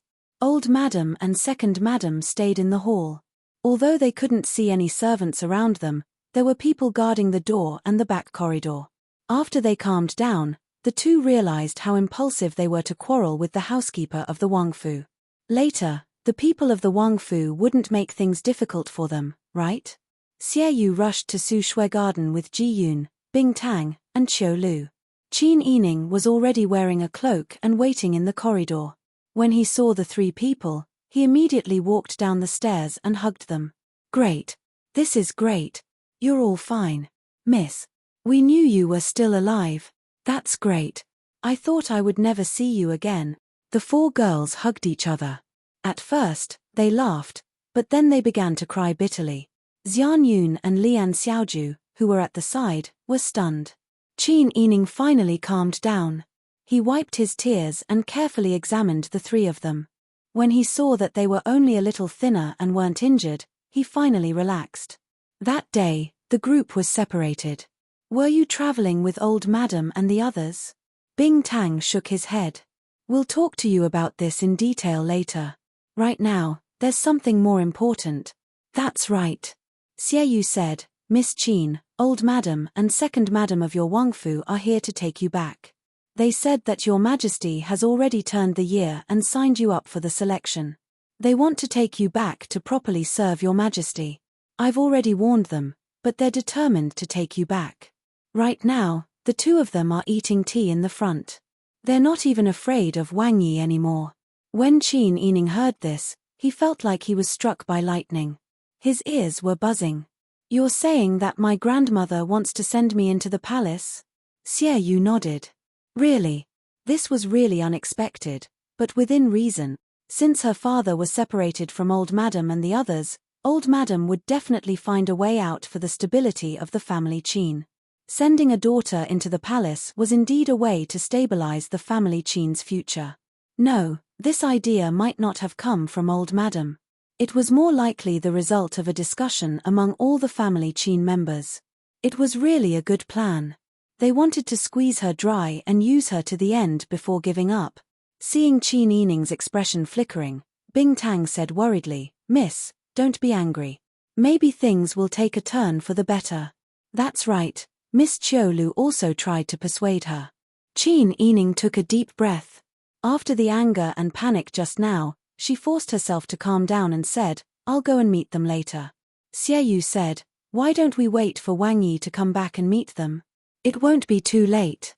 After all, they were the elders in the family. Qin Yining would probably be at a disadvantage in front of them." Qin Yining thought for a moment. "That's fine. If we're going to put on an act, we have to go all the way. Since I was kidnapped, then I shouldn't be too free." "So you're saying that Miss wasn't kidnapped?" Ji Yun asked with a smile. Xian Yun, who was at the side, held Ji Yun's hand and said with a smile, "Wang Yi ordered both of us around for Miss. Do you think Wang Yi will mistreat Miss?" Ji Yun and Xian Yun looked at each other. They couldn't help but laugh mockingly. Qin Yining's face turned red from their laughter. Even her anger dissipated. She turned around and held Lian Xiaozhou's hand. She introduced Bing Tang, Chiu Lu, and Ji Yun to them. After thanking Xie Yu, she went into the room with the three people who she hadn't seen for a long time to talk about what happened after they parted. After lunch, Qin Yining went to sleep before Pang Xiao returned to the residence. Chapter 326. Wang Yi, don't be angry. Xie Yu was really subdued by Pang Xiao's outburst of anger. As an aide, she must know the temperament of the master like the back of her hand. Xie Yu knew that Pang Xiao was not as cold and violent as others thought. On the contrary, Pang Xiao was a very shrewd person. This could be seen from how he could always meet different people with the most appropriate appearance. To put it bluntly, whether it was his violent and perverse nature, his indifference and alienation, or his gentleness and friendliness, it was rarely because of his own emotional needs, but because of the situation and the needs of those people. And now, pointing at the front hall and cursing in anger, it could be seen that Pang Xiao was really angry. For a person who was good at enduring and rarely got angry to lose control of his emotions because of such a thing, it was enough to see the position of the family Qin girl in Pang Xiao's heart. Pang Xiao was so angry that his face and ears turned red. He pointed at the front hall and cursed, "That old hag, I knew she was not a good person. Back in the Yang dynasty, she treated Sister Yi like an outsider, as if Sister Yi was not her biological granddaughter. Now that the country has been destroyed, she still doesn't stop. She even schemed against Sister Yi. That old hag, this king will kill her and be done with it." In anger, he pulled out the sword hanging on the wall and rushed out. "Wang Yi, you can't do that. Wang Yi." Xie Yu was scared silly as he saw this. He stretched out his arms like an old hen, and tried to stop Pang Xiao. However, Pang Xiao was tall and strong. Moreover, his martial strength was outstanding. So, how could Xie Yu block him? Xie Yu stretched her neck and shouted, "Someone come, someone come." Huzi, who was outside the room, heard the noise and hurried in. He saw Pang Xiao and Xie Yu playing a game of eagle-catching chicks. Pang Xiao dashed left and right with his sword, but was stopped by their old hen. He could not help but be stunned. He was stunned for a moment before he went forward to stop them. "Wang Yi, you can't do that. You are still in danger. Your Majesty has focused on recruiting the family Qin. Now that your Majesty has not made arrangements, if you kill the family Qin's matriarch first, the consequences will be unimaginable." Xie Yu was anxious and sweaty as she tried her best to persuade him. At this moment, Pang Xiao regained his rationality. He knew that Xie Yu was right. He was walking on thin ice now. If he really did something to the family Qin's matriarch, he did not know what Li Qiqian would do. Seeing that Pang Xiao finally stopped moving, Xie Yu and Huzi both breathed a sigh of relief. Pang Xiao threw the sword aside and pondered for a moment with a sullen face. He said, "This matter is not simple. Previously, our people went to investigate. After the family Qin's matriarch was scattered, they did not come back with your majesty's team. Instead, they came back alone. When they entered the city, the family Qin's matriarch and the others were dressed shabbily, no different from beggars. I ordered people to investigate, but did not find out what they had experienced. Now that Grand Tutor Qin and his wife are missing, Matriarch Qin suddenly wants to send Sister Yi to the consort selection after such a bleak situation." At this point, Pang Xiao's eyes showed that he was thinking. Xie Yu also frowned and said, "Although I don't know the reason behind it, I feel that it is very strange when I connect the dots." Yes. Huzi also said that Matriarch Qin is not a strong-willed person. Today, she actually dared to take her daughter-in-law to stay in our mansion and not leave. She is not afraid of facing Wang Yi. Could it be that someone is backing her up? Otherwise, where did she get the courage to do this? Huzi's words reminded Pang Xiao and Xie Yu. The two of them looked at each other. Xie Yu patted Huzi's shoulder and said, "As expected, heroes come from the young. Yes, what you said is very likely." Huzi scratched his head and smiled honestly. "I'm just guessing casually. It's not accurate." "Your guess is very reasonable." Pang Xiao thought for a moment and said, "How about this? I'll take Sister Yi to have a look and find out the situation." "That's good. Miss Qin is extremely smart. After all, they are grandfather and grandson, so they can talk freely.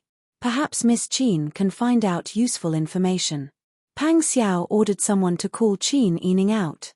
After he was dressed properly, he waited at the Chuehua gate. Not long after, he saw Qin Yining slowly walk over accompanied by Ji Yun. Qin Yining was wearing an old cotton-padded jacket and a honey-colored cotton-padded cloak. Her long hair was tied up in a loose bun. She didn't wear any jewelry or makeup. She was dressed very simply.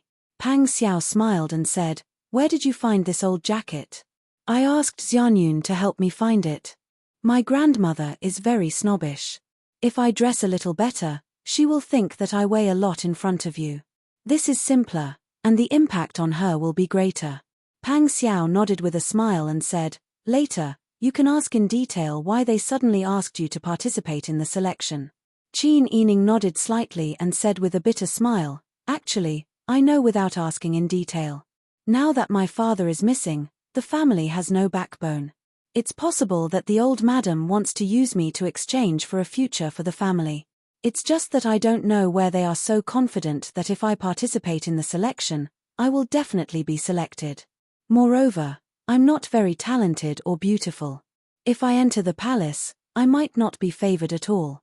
The strength that I can contribute to the family is also very limited. They would rather offend you and forcefully send me into the palace. Moreover, they might not get much in return. I always feel that their method is not reliable and does not conform to the old madam's usual style." Pang Xiao shook his head. "You are too modest. What's not very talented or beautiful?" He was a man and understood a man's mentality the best. "If Qin Yining can enter the palace, even if your majesty doesn't really love her, she will definitely become a favored concubine due to her liking for beautiful things. Moreover, with her intelligence, if she works hard in the palace, no one will be able to do anything to her. Her meteoric rise will be just around the corner." For a moment, Pang Xiao even felt that only the most honorable position in the world was worthy of her. However, she must be his and could only be his. As the two talked, they arrived at the front courtyard. Pang Xiao squeezed her hand that was hidden under the cloak. Then, his face turned cold and he stepped on the stairs first. Qin Yining and Ji Yun took 2 steps back and timidly followed Pang Xiao into the main hall. Old Madam and Second Madam's waists were already sore from sitting. They ate too much tea and used the latrine twice. They also ate some snacks for lunch to fill their stomachs. However, they were impatient from waiting. Just as the two were complaining in a low voice, the main door opened and Pang Xiao entered first. Compared to when he was in the Dian court, this person who was dressed in brocade and had a disdainful expression made people feel more fearful. Old Madam and Second Madam both stood up and stood to the side. Pang Xiao didn't look sideways and didn't even bother to look at the two. He went straight to the main seat and sat down. He said coldly, "I heard that you two are quite bold to dare to make a scene in my Wang estate. You said that you won't leave until you hand over the person and that you will let your majesty decide." Old Madam was so scared that her face turned pale. She shook her head repeatedly. "No such thing. We are in Wang Yi's estate. How would we dare to behave atrociously? Perhaps there is some misunderstanding." "Misunderstanding?" Pang Xiao sneered. "Then the matter of letting this king's maidservant participate in the consort selection is also a misunderstanding?" "Maidservant?" Old Madam was very surprised. Pang Xiao snorted. "The daughter of the enemy is being a maidservant in this king's estate to repay the blood debt that you two owed. Don't tell me that she has been wronged. If she doesn't become a maidservant, do you think that your granddaughter is a noble and wants to be a Wang Fei?" This sentence made Old Madam and Second Madam so embarrassed that their faces and ears turned red. They did have some fantasies. If Qin Yining could charm Pang Xiao and make Pang Xiao treat Qin Yining as well as he did in Dian, then the family Qin would also be able to receive some care from Pang Xiao. Even if Qin Yining was sent to the palace, Pang Xiao would pay less attention and wouldn't make things difficult for the family Qin, right? But now, this fantasy had been completely shattered. When the family Qin came to the capital, they absolutely had no relatives and no foundation. Now, they didn't dare to count on Pang Xiao to be their backer. Their future days would probably be difficult. Old Madam turned to look at Qin Yining and said in a low voice, "You lass, did you not serve Wang Yi well? Is that why Wang Yi is angry?" This sentence made everyone present frown. Even Second Madam, who came with Old Madam, felt that it was extremely inappropriate. By asking this, did she think that Qin Yining was Pang Xiao's concubine? Qin Yining's face darkened. Ever since the disaster and starvation, she no longer had any illusions about Old Madam's character. Now, she loathed her to the extreme and made up her mind to treat her as an outsider in the future. Therefore, Qin Yining said without any trace of politeness, "Old Madam is so awe-inspiring. Wretched lass, you still dare to talk back in front of Wang Yi?" Qin Yining looked coldly at Old Madam and said in a cold voice, "Old Madam is getting old, and her mind is becoming more and more muddled. Regardless of whether I serve Wang Yi as a maidservant or enter the palace to serve His Majesty in the consort selection, Old Madam's goal is to hope that I can help the family. Is it really good for you to anger me now?" Old Madam came to her senses with just one sentence, and her expression immediately turned ugly. Just now, she did deliberately step on Qin Yining because she wanted to maintain her status and regain some face. Second Madam secretly thought that Old Madam was ignorant and said, "So, Sister Yi has already agreed to participate in the consort selection? Then you should resign from Wang Yi now. The consort selection will be held in the coming year, and we should prepare well." As Second Madam spoke, her eyes couldn't help but glance in Pang Xiao's direction. When she saw that Pang Xiao was only focused on eating tea and didn't pay attention to them at all, she sighed in relief. Qin Yining said, "You want me to participate in the consort selection? Sure, but you have to tell me whose idea it was first. After our family was separated, how did you separate from my father? Where are my parents now?" Old Madam and Second Madam looked at each other, and Second Madam said, "Sister Yi, we'll talk about this when you return with us. Now is not the place to talk. If you don't explain it clearly, I won't go with you. Moreover, it's not up to me to decide whether I stay or go." "You won't go?" Old Madam raised her voice again. "If you don't want to go, don't tell me you're willing to lower yourself and serve men here." Qin Yining stared coldly at Old Madam. If this person wasn't her father's mother, she really wanted to kick her out of the door. However, Pang Xiao had already made a move. The lid of clear skies after a rain shattered at Old Madam's feet in the next moment. Chapter 327. How could old madam have thought that Pang Xiao would actually want to hit her? She was already so old. If she was really hit in the Wangfu, how could she go out and meet people? You can't hit me. Old madam stared at the servants of the Wangfu who had rushed into the antechamber and shouted fiercely, I'm the old lord of the Marquis of Anping's Fu. Let's see who dares to hit me. Although her voice was loud and clear, her panicked appearance of repeatedly retreating had already revealed her panic and fear. Second madam was also abnormally nervous. She opened her arms to protect old madam behind her and looked at Qin Yining with a pleading gaze. Qin Yining frowned and didn't immediately speak. Xu Weiji had already heard about old madam's temperament from Xie Yu. She was very displeased with this kind of person who only cared about personal gains. She ridiculed, Marquis of Anping? I've never heard of him. Which dynasty's Marquis is he? You. Old madam choked and almost couldn't breathe. But the fear in her heart deepened. Yes, the Dian country was destroyed. Her most promising son's life and death were unknown. She could no longer show off in front of Prince Zhongshiren. Old madam was somewhat regretful. She shouldn't have been so impolite to Qin Yining just for a moment of pleasure. Otherwise, the situation wouldn't have become so embarrassing. What are you waiting for? Drag her out. Pang Xiao impatiently waved his hand. Xu Weiji and Xie Yu were somewhat hesitant at this time.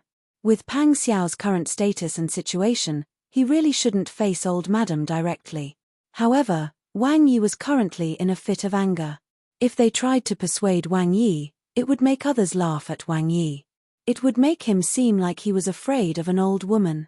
While the two of them were hesitating, the servants came forward and dragged the Dowager Duchess out of the room. No, no. Old madam was extremely scared. She wasn't just afraid of pain. Most importantly, she was afraid of losing face. She had always been the one to slap others. When had others ever slapped her? She was already so old. If she was dragged out to be slapped because she offended an influential person, she would really lose all her dignity for the rest of her life. Qin Yining helplessly sighed when she saw old madam's terrified appearance.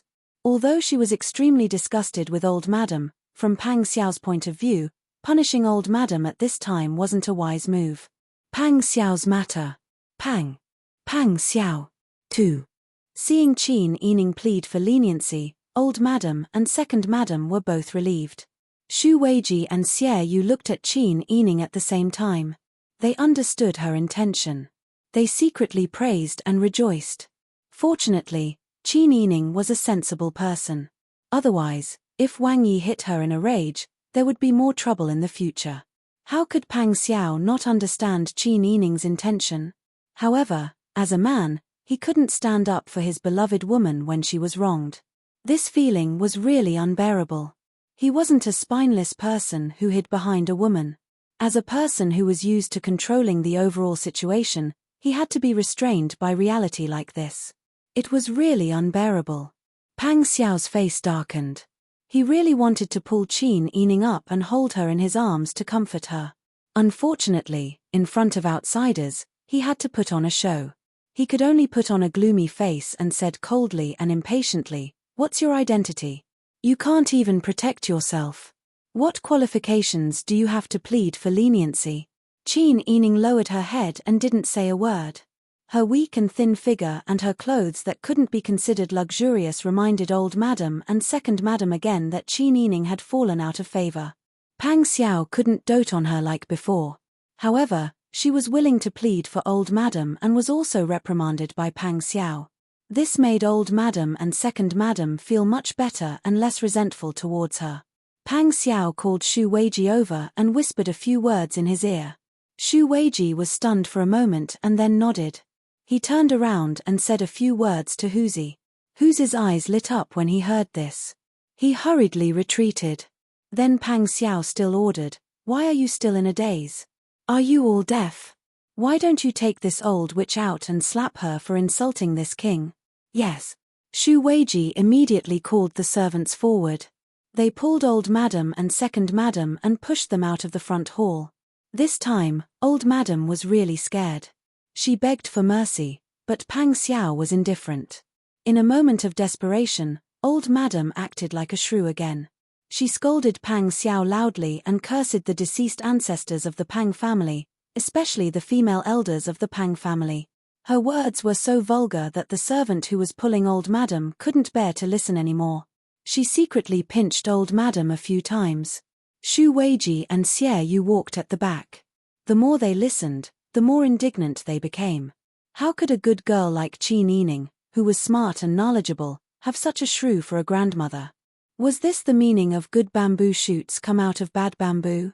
Old madam was already so difficult to deal with. They didn't know what Wang Yi's future father-in-law would be like. Old madam's curses extended from the front hall to the outside of the mansion.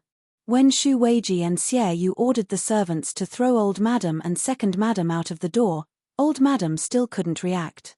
Was Pang Xiao planning to slap her in front of the mansion? Just as she thought this, she saw Xie Yu and Xu Weiji turn around and go back. Old madam immediately felt very proud.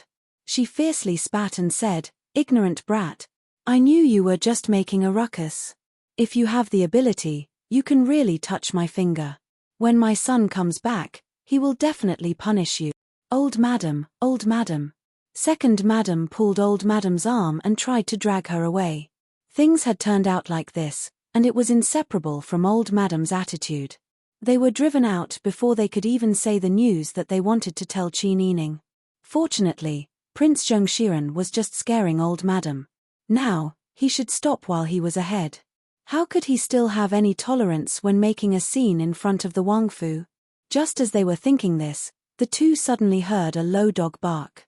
Immediately, they saw a black shadow come out from the crack of the mansion's corner door. Looking at the source of the sound, it was actually a robust big black dog with shiny fur. That big dog stared at the two and barked non-stop. Its mouth was open and saliva was dripping down, as if it had been starved for many days. Old madam and second madam were so scared that their bodies stiffened. But the big black dog didn't care about the two's panic and rushed over while barking. "Ah! Help!" Old madam couldn't care about anything else. She turned around and ran. Second madam also ran all the way. She pulled old madam's hand and ran to the carriage with great effort. She climbed into the carriage and urged the coachman to leave without waiting for them to sit down. The dog's barking continued until it chased them down a street. Then, as if tired, the black dog turned around and left. Huzi squatted in front of the mansion. Seeing Big Black return, he hurriedly fed him a few mouthfuls of jerky and praised, "Big Black, well done. That old hag is very arrogant. She needs to be taught a lesson." After Dahe finished the jerky with satisfaction, Huzi patted its head with a smile and said, "Come on, let's go back." Big Black barked a few times and followed Huzi to the front hall. Qin Yining was holding Big White and stroking the little white dog's fur with a worried expression. As if it could sense Qin Yining's low mood, Big White nestled in Qin Yining's arms obediently and only wagged his little tail.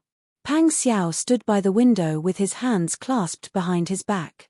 After a long while, he suppressed the anger that was about to explode in his heart and said, "You go back. Where can you go back? Stay in the guest house with those inhuman things? You might as well ignore them. Let's see what they dare to do." Selection. There are so many girls in the family and they didn't send them. Are you the only daughter in the family? I think these people are shameless. They won't give up until they use you to their fullest potential. How can I ignore them? I stayed here with you because everyone knew that you were the one who kidnapped me. I had no other choice. But now, the Dowager Duchess has come to talk about the selection. If I continue to stay, I'll be harming you. You don't have to be afraid. I can protect you. Pang Xiao suddenly turned around. The flames in his eyes seemed to be able to burn people to ashes. Qin Yining shook his head and said, "I know you can protect me. But think about it. How many people are out there waiting to catch you? Your Majesty's suspicion of you hasn't changed. You destroyed the Dian for him, but he didn't even give you a proper reward. He's also constantly trying to sow discord between you and North placating Marquis. You're already treading on thin ice. How can I add to your troubles? Let's not talk about other things. You already know that I'm the girl that the family is going to send to participate in the selection. If you still hold on to me and don't let me go, isn't that clearly going against your superiors? If someone with ulterior motives catches you and reports you to the emperor, think about it. How many mouths do you have to explain yourself clearly? Pang Xiao understood what Qin Yining said. But it was precisely because he understood and didn't have a definite solution at the moment that Pang Xiao felt angry. You really intend to participate in the selection? Pang Xiao strode to Qin Yining and held her weak shoulders with both hands. Qin Yining, I won't allow it. You can only be mine. Do you hear me? This was the first time that Pang Xiao had called her name so seriously. It could even be said that he was furious. His eyes were burning with fire, as if he wanted to burn both of them to ashes. Qin Yining patted Pang Xiao's hand comfortingly and nodded. I've been yours for a long time. How can I serve others? Her gentleness extinguished Pang Xiao's anger. Pang Xiao really didn't have confidence. Because he was in a chaotic situation, he was embarrassed to say that he could immediately give Qin Yining a life of luxury and prosperity. The only thing he could guarantee was his sincerity. Any woman who was a little bit more realistic would not consider him the husband that Your Majesty is afraid of at this moment. And if she served Your Majesty, with her ability, she would definitely be able to achieve a meteoric rise. But she only has him in mind. Chapter 328. Qin Yining raised her head and endured his storm-like kisses. She felt that his strong arms were about to break her waist. She could hear Pang Xiao's heavy breathing, like that of a trapped beast. She could only stretch out her arms and wrap them around his neck, her fingers lingering in his hair to comfort him. Pang Xiao's kisses gradually became slower and gentler, as if he was apologizing for his rough behavior just now. He used the tip of his tongue to trace the red and swollen lips that he had ravaged. When their lips parted, he cherished her in his arms. Sister Yi, you're so good. I've long decided that you're mine. If someone suddenly told me that I can't have you in my future, I'm afraid that I would do something that I can't control. Qin Yining leaned on Pang Xiao's shoulder and rubbed against him like a well-behaved cat. That won't happen. Believe me, I can solve this problem. Let me think of a way first. Okay. I know you're smart and will definitely think of a way. Just tell me what you need me to do. I'll definitely cooperate with you. His cautiousness made Qin Yining feel both warm and sad. He was in such a difficult situation right now. She had to deal with her own problems well and not make him worry. Wang Yi, whose voice suddenly came from outside the closed door. Your Majesty has arrived. Quickly prepare to receive him. Qin Yining was stunned. She hurriedly withdrew from Pang Xiao's arms and looked left and right for a place to hide. Pang Xiao pointed to the folding screen at the side. Qin Yining understood and immediately ran behind the folding screen made of black mahogany. She had just stood there when she heard a burst of hearty laughter coming from outside the front hall. Pang Xiao pushed open the door and ordered someone to lift the warm curtains. He hurriedly knelt down and saluted. Your Majesty. Your Majesty's presence brings light to my humble abode. Why didn't you tell me so that I could prepare for it? On the surface, Pang Xiao was respectful, but his heart was full of doubts. He had just returned Li Helan to Your Majesty. Although he didn't say anything harsh, he was afraid that Your Majesty's temper would be very embarrassing. Why did they come here in such a short time? Was it because of resentment or guilt? Or was he dissatisfied with him and had other plans? Brother, please get up. Li Chitian supported Pang Xiao with both hands and walked hand in hand into the antechamber. Sitting upright at the head of the table, Li Chitian said with a smile, Zhen thought you would be in front of the elders at this moment, or in the study. Unexpectedly, I found out you were here after asking. This front hall is very cold. Virtuous younger brother, you must not catch a cold. These words seemed ordinary, but they were full of deep meaning and probing. Pang Xiao was already alert. What happened in the Wang Fu just now had probably reached Li Chitian's ears. Li Chitian might not know the inside story, but he definitely knew that the old madam had come to visit. In the end, he left while cursing and was chased by the large black dog down the street. Many thanks for Your Majesty's concern. Pang Xiao stood at the side with his head bowed and said respectfully, A guest just came to the Fu and left not long ago. This subject originally wanted to accompany grandmother and chat. I see. Li Chitian nodded. At this time, Li Guanwen respectfully served tea. Li Chitian took the tea and sent Li Guanwen and the other attendants away. When there was no one else in the room, he said with a smile, "Brother, sit down and talk. We are brothers, there is no need to be so restrained." "Many thanks for your majesty." Pang Xiao cupped his hands in salute and sat down on a round-backed chair at the side. Li Chitian said, "Tomorrow is the imperial court meeting. Jin specially came here because there is something I want to discuss with Virtuous younger brother." Qin Yining, who was hiding behind the screen, held his breath and didn't dare to make the slightest sound. When he heard Li Chitian say this, he immediately frowned in confusion.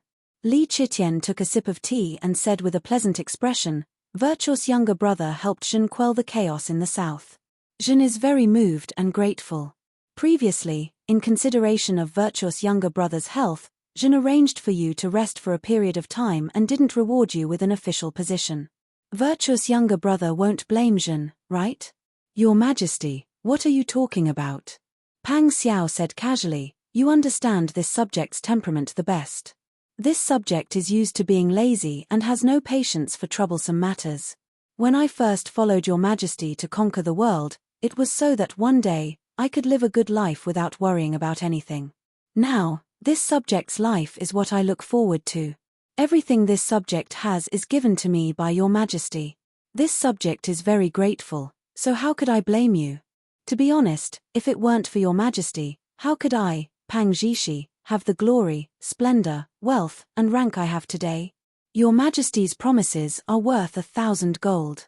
What you promised when we were conquering the world has been fulfilled." This subject is grateful to the point of tears.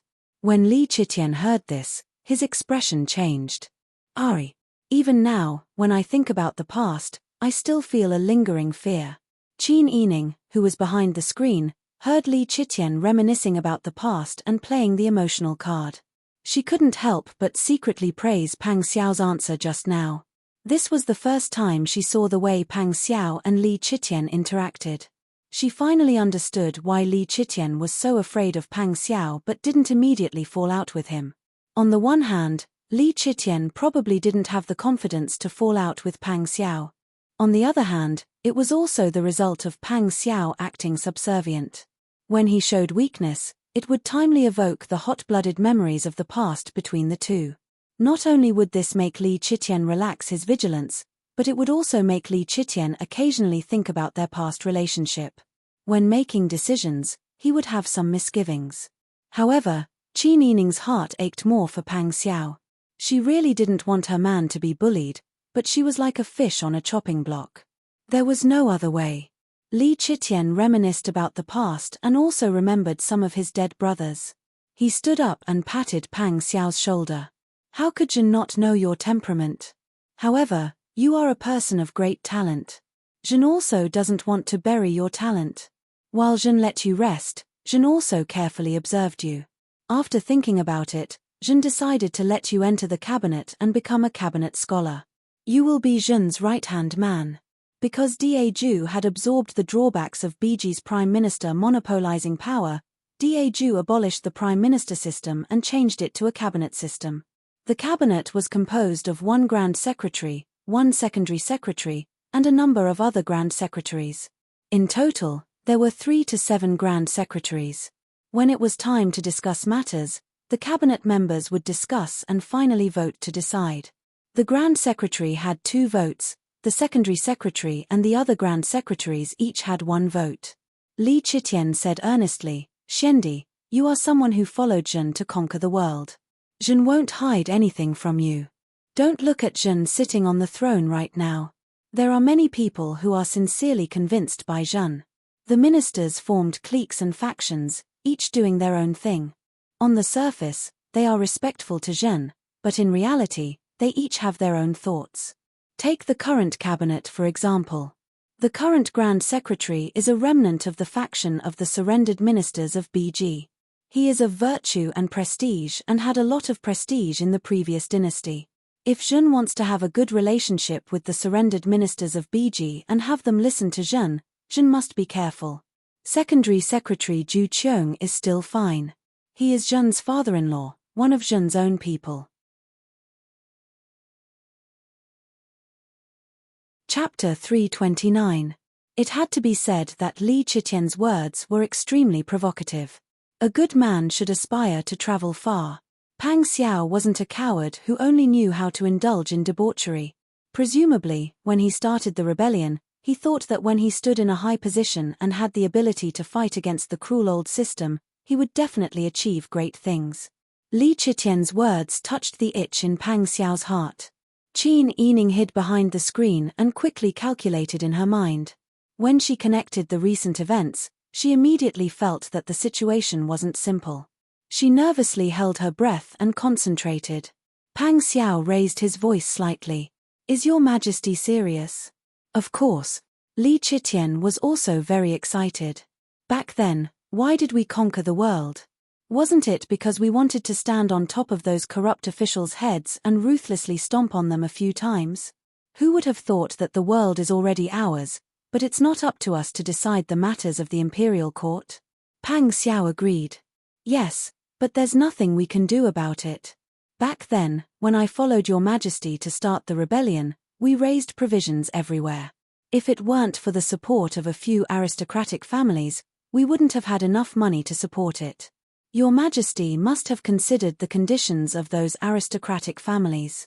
These aristocratic families, even the weakest among them, have been entrenched in Biji for more than 100 years. Not only are they rich, but they also have a deep background and extensive connections. I'm afraid that many of the imperial court officials are also in contact with them." "You're right," Li Chitian said, "only a brother like you, who walked with me, can understand my difficulties. There are often people who talk about me behind my back, saying that I'm afraid of those surrendered officials in Biji and that I actually let them control the imperial court. But who can understand my difficulties?" Li Chitian paused and then waved his hand. "But I'm not afraid now. Tomorrow, I will confer you the title of Grand Secretary of the Imperial Cabinet. Although you won't be able to be the first assistant for the time being, we still have 3 votes in the Imperial Cabinet, which is enough to contend against those old remnants of Beiji. When the time comes, we won't have to look at those people's faces anymore." Pang Xiao's blood was boiling, but he still looked a little worried. "Your Majesty is right. It's just that I have little talent and knowledge. I'm afraid I can't take up the position of Grand Secretary of the Imperial Cabinet." Li Chitian waved his hand and said, "You don't have to belittle yourself. If we say you can shoulder the responsibility, then you can. Don't decline. Tomorrow, we'll do as we discussed." Pang Xiao nodded excitedly and replied in high spirits, "Yes, Your Majesty. Thank you for Your Majesty." Qin Yining became more and more excited as he listened to Li Chitian and Pang Xiao. He even made plans for the future. After a while, Li Chitian said goodbye and left. Pang Xiao also went out to see him off. For a moment, the front hall was completely silent. There was no one else around. Qin Yining was still hiding behind the screen. He didn't dare to come out immediately. After about the time to drink a cup of tea, the door creaked. Pang Xiao came back. "Sister Yi." Pang Xiao called out when he entered the door and didn't see Qin Yining. Qin Yining walked out from behind the screen. Pang Xiao couldn't help but laugh when he saw that she had been hiding there the whole time. He went forward to hug her and said, "Are you tired? Why don't you come out and sit for a while? I'm worried that there are other people outside. This screen can't see outside clearly. What if I come out as soon as you leave? What if Your Majesty's people are still in the room? It's better to be careful." "You." Pang Xiao lovingly scratched Qin Yining's nose. Qin Yining said seriously, "What are you going to do about what Your Majesty just told you?" "I'm here to ask you to go to the study for a discussion. I've already asked Huzi to inform Mr. Shu and Mr. Xie." Qin Yining shook her head and said, "I'm a woman after all. I'm afraid it's not good for me to get involved in your business, right? If it's another woman, it's definitely not good for her to get involved in the affairs of the outside world. But you're not an ordinary woman. Pang Xiao took her hand and walked to the door. He carefully tidied her cloak and said, Mr. Xie and Mr. Shu admire your intelligence very much and have already approved of you. I was worried that they wouldn't be convinced if I brought you to the discussion. But now it seems that my worries were unnecessary. You naturally have your own way to convince them. Qin Yining smiled and said, How can I have any way? I just treat you sincerely. They are loyal to you. If I treat you sincerely, they will naturally accept me. Pang Xiao's heart was warmed by her words. He couldn't help but pull her into his arms and plant a loud kiss on her forehead. Qin Yining also hugged his waist. After a while, Qin Yining said with a smile, Don't keep the two of you waiting. Let's go quickly. Okay. The two of them went out hand in hand. When they reached the courtyard, they walked one after the other. They walked all the way to the study in the outer courtyard. Pang Xiao ordered Huzi to look around carefully. Then he entered the study with Qin Yining. Pang Xiao carefully told Xie Yu and Shu Weiji what Li Qitian had said when he arrived. Then he said, There are no outsiders now. The two of you can speak freely. Yes. The two of them cupped their hands in obeisance. Then they both sank into deep thought. In fact, Qin Yining already had some ideas. At this moment, he looked like he wanted to say something but hesitated. When Pang Xiao saw this, he smiled and asked, Sister Yi, what do you think? Qin Yining didn't expect that he would ask him first. He was stunned for a moment. He looked hesitantly at Shu Weiji and Xie Yu. Xie Yu smiled and said, Miss Qin, you are very intelligent. Since you heard everything clearly just now, you must have thought it through carefully. Why don't you tell us your thoughts first? That's right. Miss Qin, you don't have to be too cautious. Since this is a discussion, you should speak freely. Let's exchange ideas. If Miss Qin has any ideas, please feel free to speak. Qin Yining stood up and bowed. He smiled and said, Then I will show off my slight skill in front of an expert. The two strategists cupped their hands in obeisance. Qin Yining returned to his seat. He thought for a moment and said, I think that your Majesty's actions today are very strange. It doesn't seem like you're really inviting Wang Yi into the pavilion. Instead, it seems like you're deliberately playing the emotional card to numb Wang Yi. Not only do you not want to give Wang Yi an official position, but you also want Wang Yi to bear infamy and not get anything. Oh! Shu Weiji raised her eyebrows. She immediately understood. Qin Yining continued, We all know about Wang Yi's situation. When we took down BG, Wang Yi contributed the most, but he also bore the most infamy. In the camp of BG's surrendered officials, I'm afraid that everyone sees Wang Yi as an enemy. Your Majesty's hatred has taken away quite a bit. Pang Xiao nodded. You're right. That's why I think this matter is strange. From the conversation between Wang Yi and Your Majesty just now, we know that the surrendered officials of BG are backed by many powerful aristocratic families. These aristocratic families provided Your Majesty and Wang Yi's army with a lot of financial support. That's why you were able to hold on until you took down BG. Chapter 330. Qin Yining couldn't help but stand up and pace back and forth. The more he thought about it, the more he felt that this matter was tricky. Your Majesty's move is too insidious. I just heard Your Majesty telling Wang Yi not to refuse. But what if the old officials of Northern Ji and the connections of the aristocratic families unite to oppose Wang Yi in public during the court meeting tomorrow? Your Majesty is biased towards the old officials of Northern Ji. If they unite, Your Majesty will have no choice but to give up. Shu Weiji shook his head and said, At that time, what will the outsiders say? Wang Yi failed to enter the cabinet and will be ridiculed for overestimating himself. Wang Yi is famous and can't afford to lose face like this. If his reputation is tarnished, it won't be good for Wang Yi's future development. More importantly, Your Majesty gave Wang Yi this official position in the name of rewarding Wang Yi for pacifying the Dian. Your Majesty gave Wang Yi this position, but since Wang Yi doesn't have the ability to take this position, then you can't blame Your Majesty. Xie Yu frowned and broke out in a cold sweat. In my opinion, Your Majesty wants to take the opportunity to beat Wang Yi to the bottom of the valley and make him a laughingstock. This will solve the problem once and for all. The three people's analysis was meticulous and detailed. Even though Pang Xiao was a little hot-blooded because of Li Qiqian's incitement, when he calmed down and thought about it again, he realized that something was wrong. The study fell into silence. After a long time, Xie Yu said, "Old Shu, quickly think of a way. We can't let Wang Yi refuse in public tomorrow. That will be defying the imperial decree." Shu Weiji rubbed his chin and said, "Of course, we can't defy the imperial decree. It's a good thing to enter the cabinet, but Wang Yi's future is more important. We have to look further."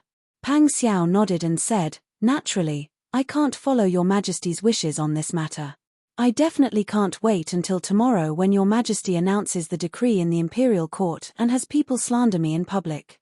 At the end of the day, this is not only a dispute between Wang Yi and your Majesty, but also a dispute between your Majesty and the old officials of Northern Ji for power." Qin Yining sat down again. His eyes were bright, and it was obvious that he already had an idea. Shu Weiji was good at scheming and had always been the best at offering advice to Pang Xiao. Now that he saw a little girl who was more quick-witted than him, he smiled and asked with interest, "Miss Qin, do you have an idea?" Qin Yining's eyes sparkled. He didn't answer the question. "Tell me, what would you do if you were robbed of a string of coins?" Xie Yu said, "Of course I would snatch the money back, beat the robber, and then report it to the authorities." Qin Yining nodded and asked again, "But if you were not only robbed of a string of coins, but your wife was also kidnapped and sold, and your child was thrown into a well, what would you do?" This analogy was too bloody, but the people present were all smart people. No one cared about the inappropriateness of this analogy. Everyone's heart seemed to have flashed with a bright light. Pang Xiao, Xie Yu, and Shu Weiji looked at each other. The three of them looked at Qin Yining together and couldn't help laughing. Shu Weiji stood up and cupped his hands at Qin Yining. "Miss Qin is really a woman's juga. This old man admits defeat. I'm convinced. This time, I'm completely convinced." "Mr. Shu, what are you talking about?" Qin Yining hurriedly stood up and returned the salute. Pang Xiao looked at Qin Yining with admiration and pride in his eyes. Then, he looked at Xie Yu questioningly. Xie Yu was very decisive. She could always choose the most appropriate decision out of several. Xie Yu nodded with a smile and said, "Wang Yi, I think Miss Qin's idea is very good. Your Majesty has announced that you will join the cabinet. For the old officials of Biji, it's equivalent to being robbed of a string of coins. They won't do anything to your Majesty. At most, they will try their best to refuse your entry and think of a way to push you out.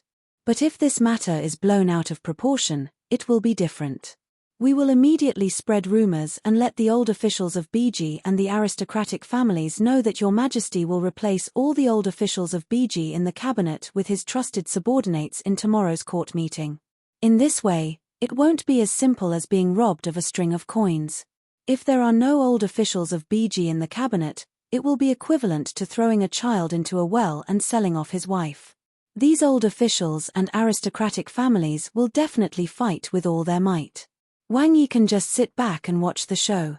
Pang Xiao smiled and nodded. "You're right." He looked at Qin Yining with a gentle gaze. "Moreover, this king will not only have a good show to watch, but he will also benefit from it." Qin Yining blushed under his gaze. She lowered her head and avoided his gaze. Xie Yu and Shu Weiji saw this and stood up tactfully. They bowed and said, "Since this is the plan, we will go and make the arrangements. Thank you for your trouble." Pang Xiao politely sent the two of them out of the door. When they returned to the study, Pang Xiao picked up Qin Yining like he was carrying a child.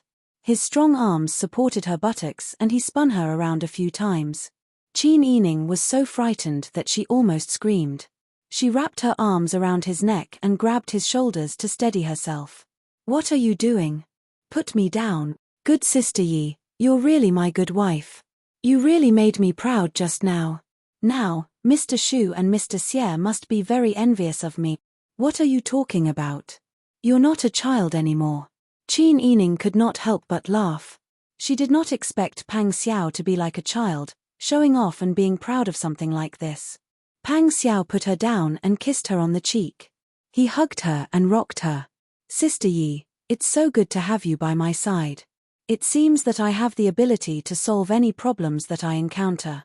I'm not worried about myself at all because I'm full of motivation and have the energy to do everything. Sister Yi, don't go. Stay with me, okay? Put aside the talent show and let me investigate carefully. You can decide after I see the situation, okay? Such an iron-blooded and domineering person was actually like a large dog at this moment. He was just short of wagging his tail at her. How could Qin Yining bear to disappoint him? She could only say, okay, I won't leave today. You go and investigate first. We'll talk after you understand the situation. Pang Xiao nodded happily. Then you don't have to go to the talent show, okay? You've just promised me that you'll only follow me. You can't go back on your word. You're so domineering. Qin Yining's heart felt warm. She pretended to be angry and punched him lightly on the shoulder. Pang Xiao said very seriously, yes, I'm domineering, but I'm only domineering about one thing, and that is that you must belong to me. As long as you fulfill this condition of mine, in my world, if you want to climb the roof and tear down the tiles, I'll build a ladder for you. If you want to go down the river to fish, I'll be your assistant. I'll do whatever you want. I won't ask you to do anything for me. I can even make delicious food for you. My cooking skills are not bad, and I can make a lot of delicious food. Even my grandfather praises my cooking skills. I can also take you around to have fun. I won't restrict your freedom, and I won't bury your talent. You can do whatever you want as long as you fulfill this condition of mine. Sister Yi, you're so smart. This is a good deal. Just agree, okay? Chapter 331. That night, Qin Yining was smiling even in her sleep. In her dream, Pang Xiao kept asking her, "Can you stay by my side?" She nodded boldly in her dream and was much more honest than in reality. Qin Yining used to be confused about the future, but it was different now. She must stay by his side no matter how difficult it was. No matter what kind of adversity he was in, she would not let go. If there was a storm, they would face it together. The next morning, Qin Yining was being combed by Ji Yun and Xian Yun when she woke up. Bing Tang, who had gone to the front office to inquire about the situation, came back. "Miss, Wang Yi left early today. He said that there was a court meeting, so he left early." Bing Tang smiled as she took out a delicate pouch and hung it around the neck of Lian Xiaozhu, who was eating snacks. Lian Xiaozhu's cheeks were still stained with crumbs of snacks. She looked down at the pouch, grabbed it, and smelled it. Then, she smiled in surprise and ran to Qin Yining to present the pouch. "Sister, it smells good." "Yes. There are dried flower petals and a few medicinal herbs in this pouch.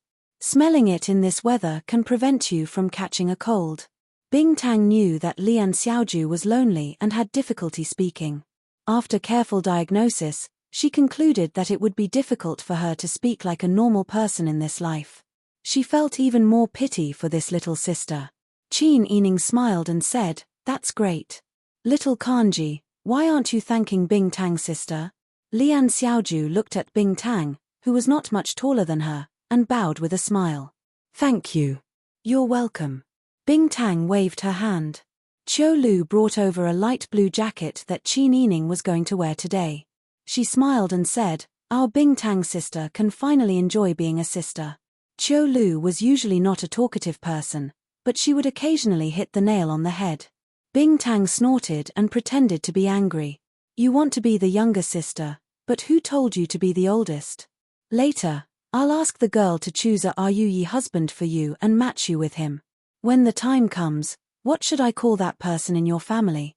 Brother-in-law? You little bitch, you only know how to make things up. Watch me tear your mouth apart."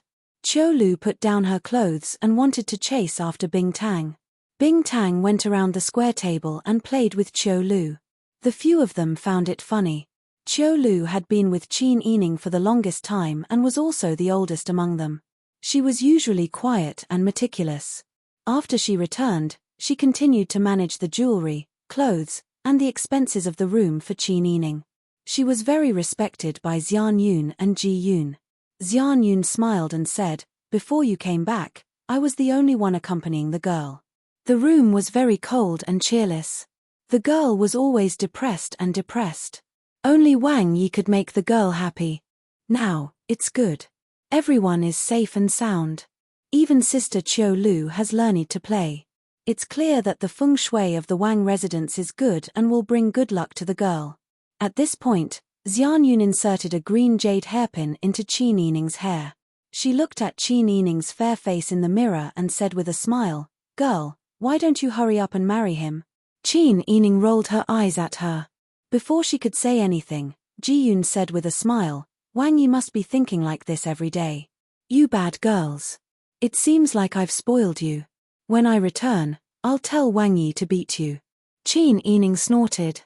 The girls laughed and played together. Even the servant girl who came from outside to reply to them spoke loudly, but they only heard her after she spoke. Ji Yun went to open the door and asked, "What's the matter?" The servant girl stood in the middle of the courtyard and looked curiously at the half-opened door. She smiled and said, replying to Miss, "There are 2 Qin masters in front. They said they are Miss Qin's uncles. Mr. Shu has seen them and instructed this servant to inform Miss. Do you plan to meet them in Sushui Garden or in the front hall?" The laughter in the room stopped. The smile on Qin Yining's face faded as she said, "I'll go to the front hall." "Yes." The servant girl looked curiously at the room before she bowed and left. Bing Tang restrained her expression and asked, "Miss, do you really want to meet them? They must be here to force you to attend the consort selection. Why don't you just pretend to be sick?" "That's right," Miss Chiu Lu and Ji Yun said in unison. They supported Qin Yining and Pang Xiao from the bottom of their hearts. They didn't want Qin Yining to serve your majesty. Qin Yining stood up and put on the cloak. "You can hide for a while, but you can't hide forever. It's not the same thing to avoid meeting them. What should be said must be said openly. Old Madam came yesterday and only gave a tyrannical order. She didn't say anything. I also want to know my father's whereabouts. Ji Yun, Bing Tang, come with me." "Yes." The 2 bowed and followed Qin Yining out the door. In the front hall, 2nd Old Master and 3rd Old Master were having tea with Shu Weiji. Shu Weiji's attire appeared more gorgeous in front of 2nd Old Master and 3rd Old Master, who were wearing simple cotton-padded jackets. She also put on the airs of a steward of the Wang estate. Seeing that Qin Yining had arrived, Shu Weiji glanced in the direction of 2nd Old Master and 3rd Old Master. She coughed and said sternly, "I see your family members coming to disturb you all day long. You should resolve them properly. Don't let Wang Yi worry." Qin Yining immediately understood and nodded. "Yes. Thank you, steward." Shu Weiji couldn't help but smile when she saw that Qin Yining reacted so quickly. She nodded and walked out with her hands behind her back. Qin Yining instructed Ji Yun and Bing Tang, who came with him, wait at the door. "Yes." When only the uncle and niece were left in the room, Qin Yining bowed to 2nd Old Master and 3rd Old Master. "Second uncle, 3rd uncle, long time no see." 2nd Old Master and 3rd Old Master had lost a lot of weight. Looking at their attire, although they weren't as down and out as Pang Xiao's spies, they definitely weren't doing well. When Qin Yining saw the old madam yesterday, he wanted to ask her about it. Therefore, he bluntly asked, "Second uncle, 3rd uncle, did you encounter any accidents on your way here? Do you know where my father is?" 2nd Old Master sighed and said, "Sister Yi, we came here today to talk to you about this. When we were escaping that day, we got separated from your father, mother, and concubine mother. We managed to rush to the capital with great difficulty, but we were kidnapped by a group of people." "What?" Qin Yining was extremely shocked. Ji Ziyu shouldn't have made a second move. 3rd Old Master had an impatient personality and spilled the beans. "Our entire family was kidnapped. Not only were the belongings that we brought with us stolen by that group of bandits, but they also said that your father, mother, and concubine mother are currently in their hands. If we want them to continue living and if we still want our family's belongings, we have to send you to the selection of concubines. They specifically targeted me. Who are they?" Qin Yining was both shocked and angry. She never would have thought that the cause of this incident was actually a kidnapping.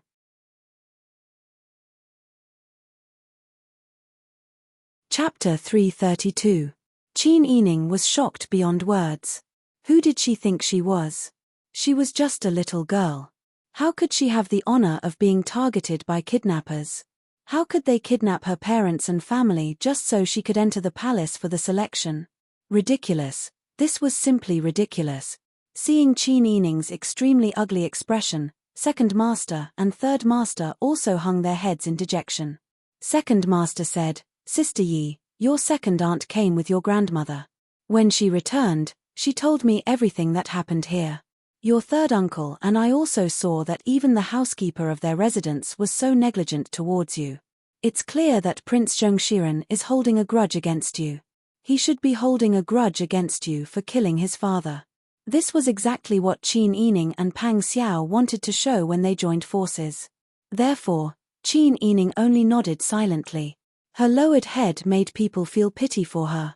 Second Master sighed and said, "Second uncle knows that ever since you returned home, you haven't had a peaceful day.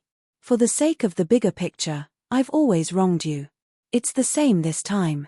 Your grandmother is worried about your father. She's also afraid that our family will go bankrupt and that our entire family won't be able to survive in the capital. That's why she didn't ask you before putting your name up. Second uncle also knows that this is wronging you. But, a girl will eventually have to marry someone in this lifetime, isn't that right? In the past, second uncle thought that if Prince Zhongshiren could let bygones be bygones and treat you wholeheartedly, it wouldn't be a bad idea for you to follow him. But now that Prince Zhongshiren treats you like this, I'm afraid that you won't have a good life if you stay in the prince's residence. In that case, whether you enter the palace or stay in the prince's residence, there's no difference. With your intelligence, perhaps you'll have a better future if you enter the palace." Second Master was indeed someone who had been an official for many years. When he spoke slowly and methodically. Qin Yining couldn't refute him. She really wanted to ask, entering the palace or the prince's residence is the same. Don't tell me that you don't need to ask for my opinion. She also really wanted to say, is it because you want a better future in the palace so that you can contribute to the family? Is this your original intention? But these reasons were already obvious, so there was no need to ask, because that was what she meant. As a member of the family Qin, he had to step forward when his family was in trouble. Qin Yining agreed with this approach. She also knew that she had enjoyed the protection of her family when she was in glory, so she had no reason to refuse to contribute to her family when she was down. However, there was always another voice in Qin Yining's heart that asked him, "Why me? Why me again?" Qin Yining lowered his head and didn't say anything. Second Old Master and Third Old Master also felt very awkward. After all, it wasn't nice for an uncle to force his niece to serve a man. Second Old Master and Third Old Master weren't like Old Madam who was used to making a scene, so they were also embarrassed and didn't say anything. Qin Yining, on the other hand, thought of the key point after a brief moment of injustice. "Second uncle, third uncle, why do you think the kidnappers wanted me to enter the palace?" Second Old Master and Third Old Master looked at each other and shook their heads. "Although our family was prominent in the Dayan dynasty no longer exists. Coming to the Daeju dynasty is equivalent to starting from scratch. You are a girl, but the kidnappers wanted you to enter the consort selection. There must be an unspeakable reason. Otherwise, why would they target you?"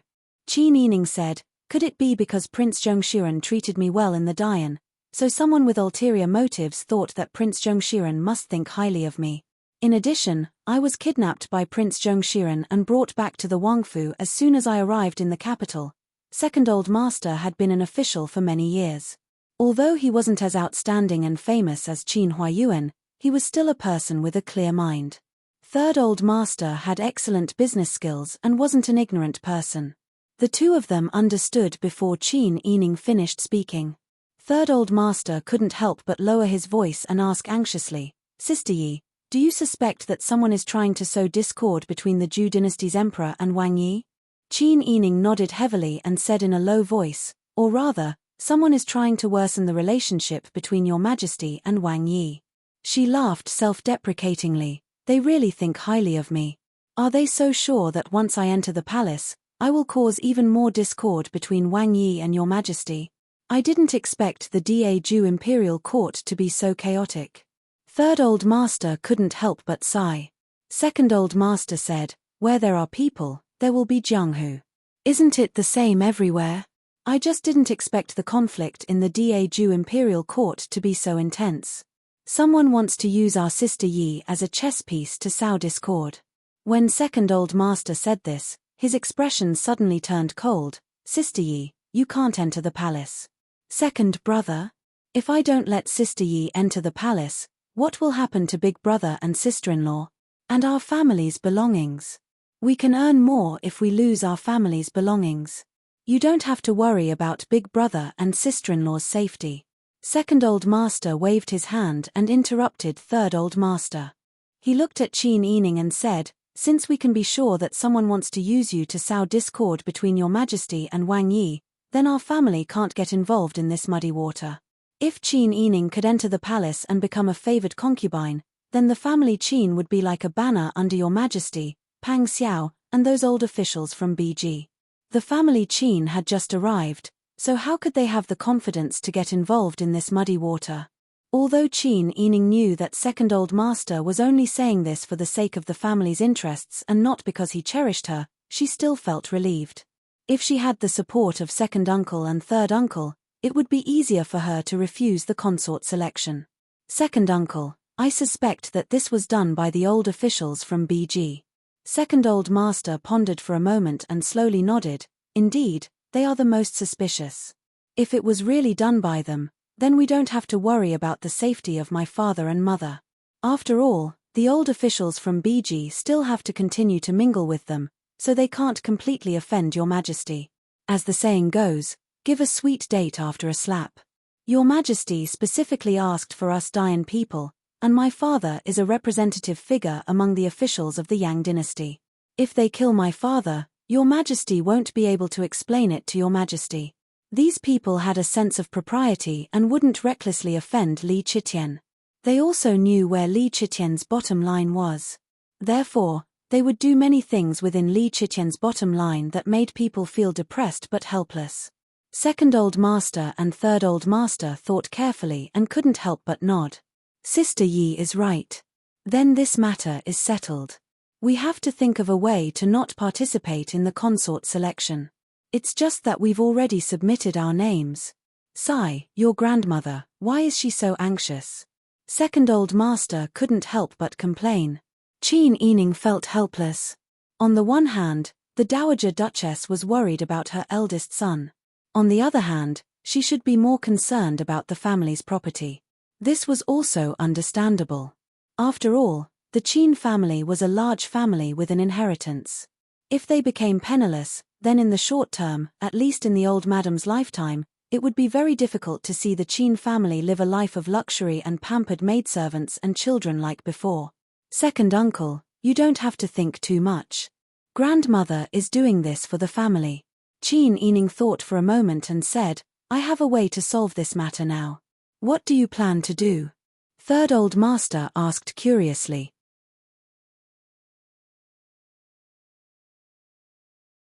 Chapter 333. Sue the Emperor? You want to sue the old officials of Northern Ji? Third Old Master was so shocked that he couldn't think straight. He said anxiously in a low voice, that's not right. They didn't show up from the beginning to the end. Their subordinates also wore plain clothes and covered their faces. They didn't reveal any flaws. We don't have any evidence and we're only relying on our analysis. How can we win the lawsuit? Second Old Master smiled and stroked his beard. He shook his head and said, Third brother, you're confused. Since you know that you don't have any evidence, why would Sister Yi sue them? Third Old Master wasn't stupid. He was just too shocked. He thought for a moment and understood. He couldn't help but look at Qin Yining worriedly. Sister Yi, Third Uncle understands what you want to do. It's just that this won't be good for your reputation. Third Uncle. I've been through a lot since I returned home. If we're talking about reputation, it's already been ruined when I followed my father to the peace talks. What's more, Prince Zhongshuren and the County King of Yang's actions. Who knows what outsiders will say about me? Qin Yining smiled bitterly. My reputation is already like this. I don't care if it's ruined or not. As long as our family can get out of this mess, sacrificing me isn't a big deal. Daju's imperial court is treacherous and the situation is complicated. Our family doesn't have a foundation in Daju and we don't have any backing. We can't even protect our family, let alone participate in the dispute between the two factions. If one only used facts and reason to make the other party do things according to one's wishes, it would often backfire. The most effective way to negotiate was to make the other party understand how much they could benefit from doing what they wanted to do. The best way was to use the benefits that they could obtain to lead the other party down the path they wanted to take. Sure enough, second Old Master and third Old Master looked at Qin Yining. Their expressions were very moved. Letting Qin Yining enter the palace was for the sake of the family. Now that they had figured out the reason, letting her reject this matter was also for the sake of the family. In the end, she had to suffer. Sister Yi, if you really do that, I'm afraid your future marriage will be affected. Second Master was an upright person, and Qin Yining was his junior, so he bluntly told her about the drawbacks of Qin Yining's idea. Qin Yining smiled gratefully. Second uncle, I understand your concern, but how can any eggs remain intact when the nest is overturned? Only when my family Qin is good can I live a good life. What's more, when second uncle and third uncle achieve meteoric success in the future, how could they watch their niece not be able to get married? Second Master was infected by her mischievous smile and couldn't help but smile. He sighed and promised, don't worry. Second uncle knows how much you've done for your family Qin in the past. This time, for the sake of your family Qin's safety, you didn't hesitate to sacrifice your bright future by refusing to enter the palace and sullying your reputation. I will remember your efforts. In the future, your matters will be second uncle's matters. That's right. Your third uncle doesn't have any other skills, but I do have some methods for doing business. In the future, as long as third uncle has a bite to eat, I won't let you suffer a loss. Third Master was also moved and promised. Not all girls would be able to resist the temptation of wealth and glory at their fingertips. There were many examples of women who didn't hesitate to sacrifice their family and relationships for the sake of their bright future.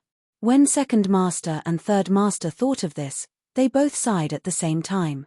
Qin Yining knew that she had convinced them to stand on the same side as her and couldn't help but let out a sigh of relief. Whether it was for the sake of the family Qin's future or because she had promised Pang Xiao that she wouldn't leave him, she definitely couldn't enter the palace this time. Now that she was able to reach a consensus with second uncle and third uncle, she wasn't fighting alone on the family Qin's side. She couldn't change the thoughts of old madam and those womenfolk, but with second uncle and third uncle, they would be able to figure it out sooner or later. Since she had already made a decision, Qin Yining discussed the specific actions with second master and third master. In the end, Qin Yining sighed and said, since it's like this, second uncle and third uncle can leave this matter to me. You guys also don't have to show up easily. If it was someone else, second master and third master naturally wouldn't feel at ease. However, Qin Yining had always been reliable. The two only muttered to themselves for a moment before nodding. Qin Yining stood up to send the two off. During this time, he met the rude and unreasonable steward of the Wang Fu and played the entire act. This made second master and third master even more certain that Qin Yining had already lost Pang Xiao's favor. The two shook their heads and sighed as they left. Qin Yining then brought Ji Yun and Bing Tang back to Su Shuiyuan. She carefully thought over the matter of entering the palace and silently planned her next steps in the letter. Pang Xiao's court was dismissed very late today. It wasn't until sunset that a young maidservant came to inform Qin Yining, Wang Yi has returned. He asked Miss to serve him tea in the study. Qin Yining immediately understood that Pang Xiao must have something to discuss with her. She hurriedly rushed to the study in the outer courtyard. At this time, Xu Weiji and Xie Yu had just entered the courtyard where the study was located. The two sides greeted each other and then entered the study one after the other. Pang Xiao instructed Huzi to carefully order people to guard outside. He then smiled and said, everyone, sit down. Qin Yining's large eyes sparkled as she looked at Pang Xiao. She smiled and said, Wang Yi is in high spirits. He must have succeeded in entering the cabinet. Pang Xiao looked at her smiling eyes and couldn't help but smile as well. It's all thanks to your wonderful plan. So Wang Yi has already resolved this crisis? Xie Yu said excitedly. Wang Yi, quickly tell us what will happen in today's court session. Pang Xiao was in a good mood today. He smiled and told them what had happened today. As it turned out, Li Chitian had summarized Pang Xiao's contributions in pacifying the Dian in the south. Finally, he praised him. Just as he said, Prince Zhongxian has pacified the south, I am very happy. I specially confer. Before he could finish his sentence, he was suddenly interrupted by an old official from BG. Li Chitian was in high spirits. He was unhappy that his speech was suddenly interrupted. However, he was a wise ruler in everyone's eyes. Naturally, he wouldn't stop an official from speaking. He could only swallow his words and ask.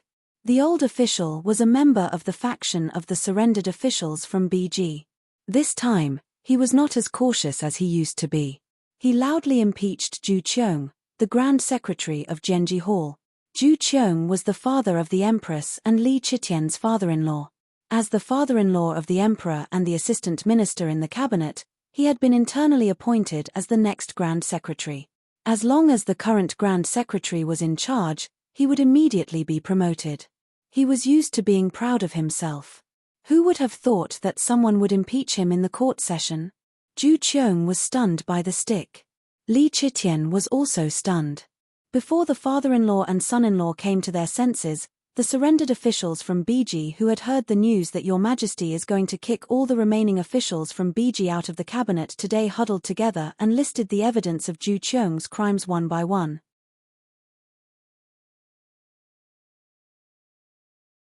Chapter 334. For a moment, Zhu Qiong, a virtuous minister who used to be above everyone, suddenly became a greedy and lustful person who committed many crimes. The most terrible thing was that the surrendered ministers of Northern Ji also presented the evidence of his crimes, making it impossible for Li Chitian to say a few words for his father-in-law. At that time, Li Chitian felt like he had swallowed a fly, or like he suddenly saw half a piece of rat feces in his bowl when he was halfway through his meal. He had contacted Pang Xiao and was waiting to step on Pang Xiao in the imperial court today. He didn't expect that he would be the first to be slapped in the face. He had no choice but to punish Zhu Qiong. But now that Zhu Qiong was gone, who else in the imperial court would be his man? How could he control these old ministers of BG in the imperial court in the future? To save face, Li Chitian could only order people to investigate and punish Zhu Qiong. Since there was no one in the imperial court, Li Chitian didn't have to mention Pang Xiao's appointment, so he planned to dismiss the imperial court. But just as he was about to speak, a surrendered minister of BG suddenly appeared and asked loudly, Prince Zhongxian hasn't finished talking about Your Majesty's title. Li Chitian was really angry at that time. He didn't know whether to give him an official title or not. For the sake of dignity, Li Chitian opened his mouth and conferred Pang Xiao the title of Scholar of the Hall of Valiant Force. Li Chitian still had a glimmer of hope that the old ministers of BG would jump out to oppose it. However, they had just chased away the emperor's father-in-law, the old Mount Tai. The old officials of BG felt that their faction had won a complete victory, so they should at least leave some face for the emperor. Therefore, this time, all the old officials of BG stood out to praise the emperor's sagacity, and they all supported Pang Xiao's entry into the pavilion. The biggest winner in this whole incident was Pang Xiao. He reaped the benefits and entered the imperial court so smoothly. Your Majesty must be very depressed now. Qin Yining couldn't help laughing. Pang Xiao recalled Li Chitian's unconcealed anger and couldn't help but feel happy. It's all because of your good idea. Yes. Xu Weiji praised, it's all thanks to Miss Qin's brilliant strategy that Wang Yi managed to kick Zhu Qiong out of the competition without using a single soldier. Now, he's benefiting from it. Xie Yu also sighed and nodded. Pang Xiao looked at Qin Yining gently. Sister Yi, how should I thank you? Qin Yining smiled and said, as long as you don't make things worse, I'm already very satisfied. Why do you still need to thank me? But, since my second and third uncles are here today, I have something to discuss with you. What is it? Just tell me. I want to move out of the mansion and return to the guest pavilion. Pang Xiao panicked when he heard that. They had already discussed it yesterday, and Qin Yining had also agreed. Why did he change his mind in just one day?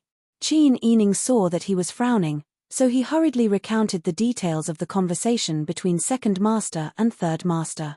In the end, he said, only if I move out of the mansion will I have the freedom to make a complaint to the emperor. If I'm imprisoned in the mansion, how can I complain to your majesty? Xu Weiji and Xie Yu pondered for a moment, then their eyes lit up. They looked at Qin Yining with praise and admiration. Pang Xiao also understood Qin Yining's good intentions, but he still didn't know whether to laugh or cry at her words. TSK, TSK. You want to complain to your majesty, and you want me to let you go? Aren't you being too overbearing? I'm being overbearing.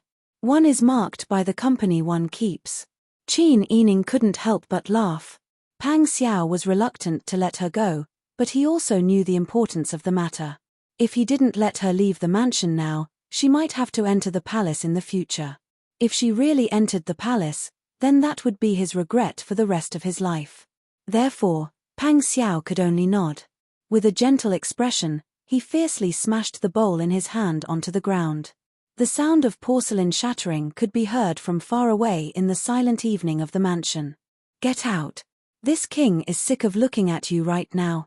Pang Xiao's voice was filled with ruthlessness, but he was still smiling helplessly as he looked at Qin Yining. Qin Yining couldn't help but glare at Pang Xiao when he saw him acting so carelessly. She cleared her throat. Suddenly, her eyelashes were filled with tears as she cried out sorrowfully, Wang Yi, why are you throwing a tantrum again? In the beginning, you were the one who forced me to serve you tea, and now you're being picky again. I'm not a servant girl in the mansion. If you think that I'm not serving you well, then why bother bothering me? As soon as she finished speaking, Qin Yining had already walked to the door. She pushed open the door, covered her face, and rushed out. Xu Weiji and Xie Yu were almost stunned by Qin Yining's sudden burst of tears. Pang Xiao was also somewhat surprised. However, he immediately got into character and followed her out the door. He chased after her to the corridor and angrily rebuked, How dare you? The mansion is an important place. How can the daughter of a surrendered official be allowed to walk around as she pleases? Why aren't you coming to arrest her? How could Huzi know what was happening in the room? He looked at Qin Yining sitting in the courtyard and crying like a pear blossom in the rain. Then he looked at Pang Xiao, whose face was tense and whose eyes were about to spit fire.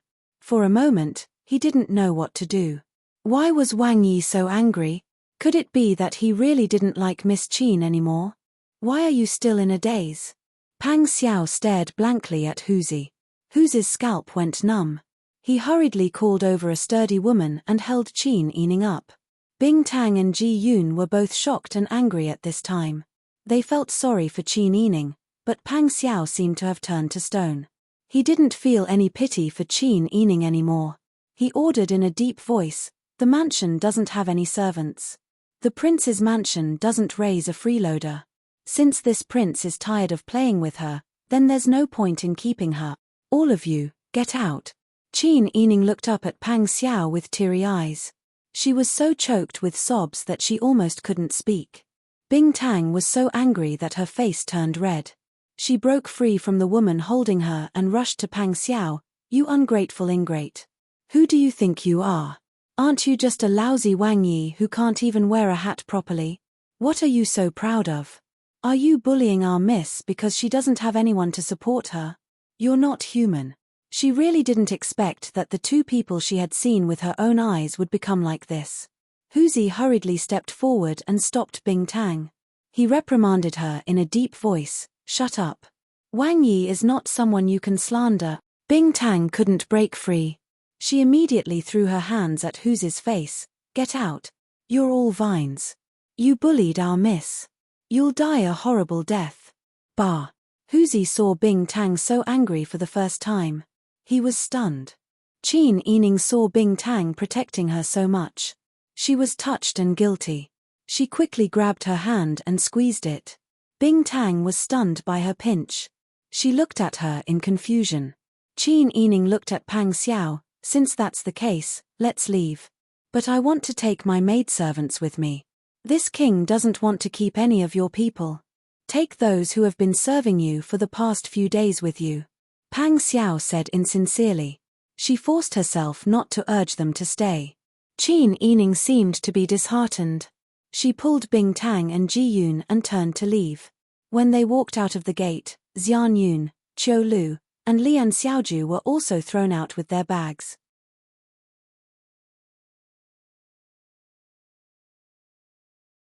Chapter 335. Being thrown out of the mansion without any warning, the maids were all dumbfounded. They looked at each other. Seeing Qin Yining's sad appearance, they couldn't help but feel worried. They wanted to comfort her, but they couldn't find the right words at the moment. Qin Yining patted Bing Tang's shoulder comfortingly, then held Lian Xiaozhou's hand, wiped the tears on her face, and said, "Let's go. We have to rush to the hotel before the curfew. I'm not familiar with the roads in the capital. Ji Yun, Xian Yun, do you know the way?" Both of them nodded. They also knew that it wasn't convenient to talk outside, so they suppressed the doubts in their hearts and led Qin Yining and the others to the hotel. In the winter evening in the north, the wind was bone-chilling, and there were many snowflakes in it. Even if Qin Yining wore thick clothes, she couldn't adapt. She was cold from the inside out, and the white air she breathed out hit her face. Soon, the wind hair on her collar and the long hair on her temples were covered with a layer of white frost. Ji Yun supported Qin Yining and said with annoyance, "Wang Yi is really too much. We can't even take care of the carriage in the middle of the night." Because she didn't know what was going on between Qin Yining and Pang Xiao, Ji Yun was afraid that she would be sad, so she could only shut her mouth and swallow the rest of her words. Fortunately, Qin Yining wasn't a delicate person, and they had all suffered before. Finally, they arrived at the hotel before the curfew. As soon as the news was announced, Second Master and Third Master immediately rushed out to welcome them. Eldest Master Qin Yu, Second Master Qin Han, and Fifth Master Qin Xian followed closely behind. Behind them were 10th Master Qin Rong and 11th Master Qin Zong, who were just 6 years old. Finally, 8th Miss Qin Baoning and Qin Huaining came. Except for Old Madam, Second Madam, and Han's second young mistress, as well as Qin Huayuan, his wife, and Cao Yuqing, who were kidnapped, the whole family was basically present. "Sister Yi, why did you come back at this time?" Third Old Master went down the stairs and asked anxiously. He kept looking at Qin Yining, for fear that she would be bullied. Qin Yining smiled but didn't answer. Her beautiful eyes swept over everyone in the family, and she couldn't help but smile. "It's been a long time. Fortunately, we can finally reunite." Just how much helplessness was expressed in a single sentence. They had experienced the extermination of their family, famine, assassination, kidnapping, and now they were still able to gather together. Just how lucky were they? Everyone's eyes began to burn. Miss B.A. came forward and hugged Qin Yining. "Fourth sister, you're finally back. I was so worried." Qin Xian, the fifth lord, came forward with his two younger brothers and saluted Qin Yining respectfully. "Fourth sister." Qin Yining smiled and said, "Fifth brother, you've grown taller." "Fourth sister, what about me?" Qin Zong, who was only 6 years old, looked up at Qin Yining. 11th brother and 10th brother have also grown taller. Speaking of which, our family has been separated for a while. It's cold outside. It's not a good place to talk. Let's go in first. Second Old Master looked at everyone with a smile. Qin Huayuan wasn't at home, so Second Old Master was everyone's backbone. Therefore, with his words, the whole family went in. There were several 3-story lofts behind the guest house, and there were many side courtyards. Because of Qin Huayuan's reputation, the Qin family was allocated a side courtyard. It was next to the side courtyard of Yu Qi Yang and Princess Consort Li Yangyang. Across the alley, the Li family and the Jiyu family lived. The group entered the side courtyard, closed the door, and gathered in Old Madam's main room. At this moment, Old Madam was being served snacks by Mammy Qin and Second Old Madam. When she saw the whole family rush in and crowd around Qin Yining, her expression turned ugly. Han Second Old Madam, who was leaning on a soft pillow on the heated Kang bed next to the window, also had an uncomfortable expression when she saw Qin Yining. After all, She and old madam had eaten Qin Yining's pet rabbit together. Qin Yining didn't have any ill feelings on his face. He went forward and bowed to old madam, then to second aunt and second Tang sister-in-law. Second old madam and Han second old madam were a bit embarrassed when they saw Qin Yining. Fortunately, Qin Yining's attitude towards them was as amiable as before, so they didn't feel that uncomfortable. The whole family talked about what happened after they parted. Everyone knew that Qin Yining was taken into the residence by Pang Xiao as soon as he entered the capital. Therefore, everyone had a tacit understanding not to mention this humiliating experience. After chatting for a while, they saw that it was getting late. Second old master then said, "Sister Yi, you must be tired as well. Take your men to rest first. We don't have many rooms in this courtyard. Let's all squeeze together and make do." Old madam sighed, "Every inch of land in the capital is worth an inch of gold. We don't have any family property. I don't know how long the guest house will let us eat and stay for free." She then looked at Qin Yining, "My sister Yi, in the future, our family will have to rely on you." She was naturally talking about letting her enter the palace in exchange for the Qin Huayuan and family Qin's property. Qin Yining looked inquiringly at second old master and third old master. Seeing their expressions, he knew that they hadn't discussed it clearly with old madam. Qin Yining only smiled and didn't answer. He took Bing Tang and the others to the room that Mammy Qin had just helped to tidy up. Just as he walked to the veranda, he heard someone muttering from inside the door, "We're squeezing together and living together. Her servants are all very precious. They're enjoying themselves even more than us masters."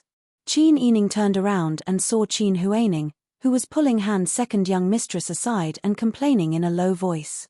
Qin Yining smiled and said, "It seems that after surviving several disasters, Miss Huaining hasn't improved at all."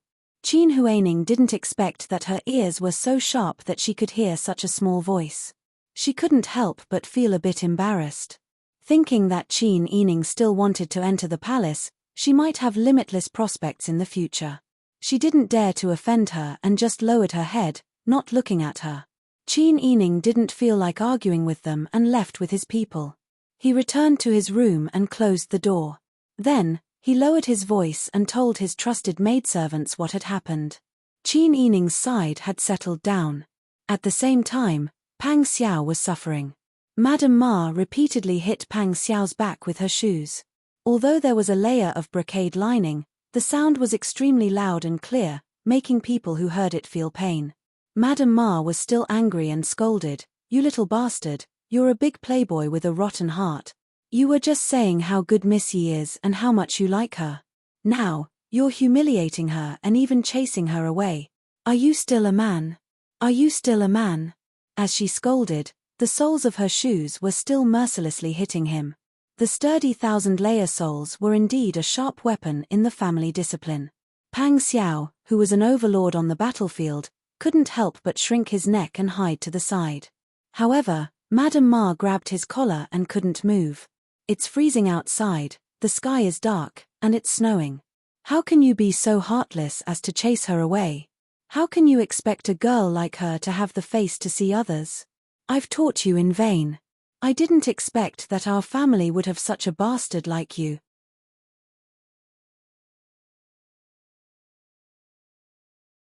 Chapter 336. Explain. "I don't want to listen to your explanation. Now that you've grown up, you have more ideas, and your thoughts are deeper. You don't take an old woman's words to heart. You've become rich and successful, but you've lost your good character. You've become like this as an official. I'd rather you be a cook."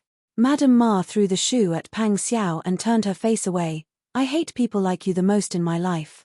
If it was a few years ago, with my temper, I would have kicked you to death. You're stronger than others."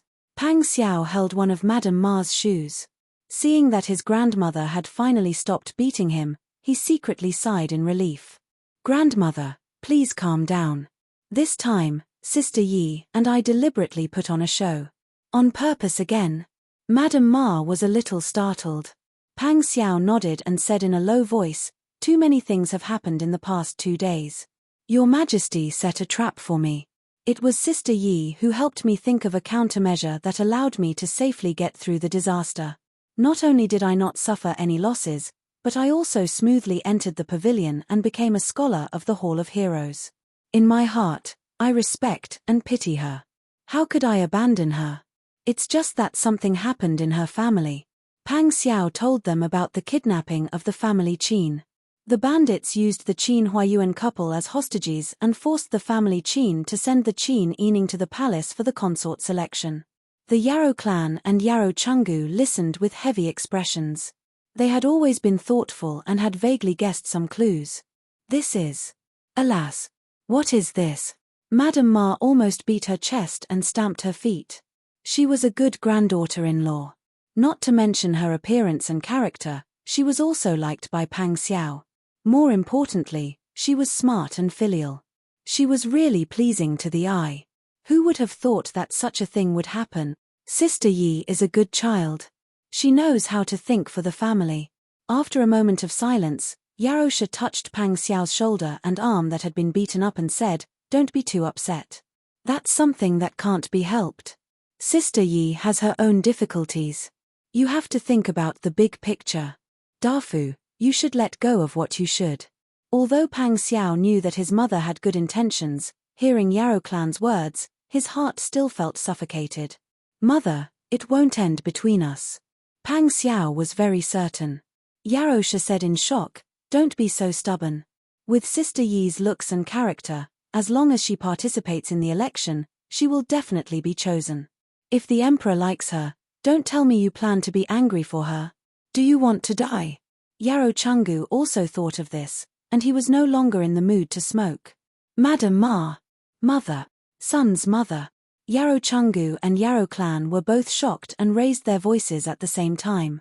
Madam Ma looked at Pang Xiao, and then looked at the fox-like father and son. She sighed, "You two have a deep mind. You have a lot of worries and think a lot. But isn't it to live a carefree life? If I had been as calculative as you guys, would I have followed a poor boy like you, who had no ability and was so poor?" Yarrow Chungu touched his nose and muttered in a low voice, "Isn't it because you like to eat my cooking?" Madam Ma slammed the table, making the cups and cups clatter. "If I live with a high-ranking official, how many delicacies can't I eat?" Madam Ma grabbed Pang Xiao's collar and said, "Don't be like them. What can you do if you worry about this and that?" She lifted Pang Xiao's collar and let him sit on the edge of the kang. Madam Ma said earnestly, "Do you think a person's life is very long?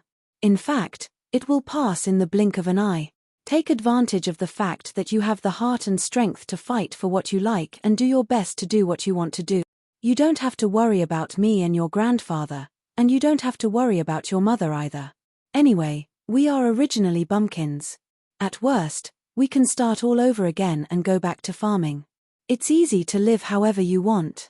But you have to remember that the best hunters know how to seize the opportunity. You can't use brute force, do you understand?" Pang Xiao listened to Madame Ma's words and was really touched. Pang Xiao might understand Madame Ma's logic with his brain. However, the smarter a person was, the more comprehensive his thinking was, and he would often be limited by unnecessary conditions. He was not as carefree and happy as Madame Ma. Since he followed Li Chitian to fight for the world, he gradually learned to show a mask to others. In order to climb to the top step by step and to protect himself, Pang Xiao had to carefully think about everything he did. That was how he got his current status. For a person like him who had always been self-disciplined and suppressed himself, what he lacked was Madame Ma's happiness. Pang Xiao's eyes were bright, and he nodded hard. "Grandma, I understand what you mean. In fact, Sister Yi deliberately went out this time in order to solve the matter of the consort selection." "Oh?" Madame Ma asked. "She's a girl. What can she do? It's not good for me to take the lead in this matter. Because of your Majesty's relationship, I can only stay silent. So, Sister Yi has to be the one to take the lead." Pang Xiao sighed and shook his head. "In short, no matter what you hear tomorrow, don't worry. Sister Yi and I have a good relationship. Everything we do now is for the two of us to be together in the future." Madame Ma nodded.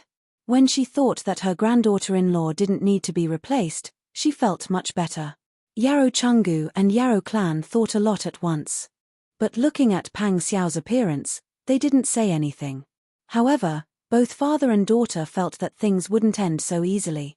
If Qin Yining wanted to reject the consort selection openly and not serve His Majesty, he had to do something big.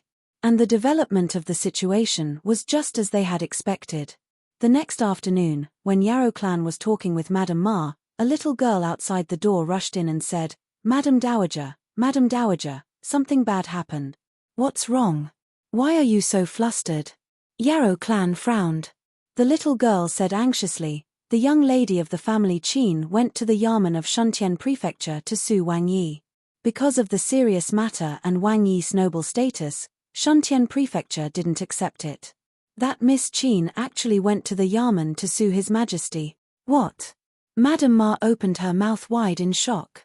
Even if Pang Xiao had told her not to worry no matter what she heard yesterday, the matter was already in front of your Majesty.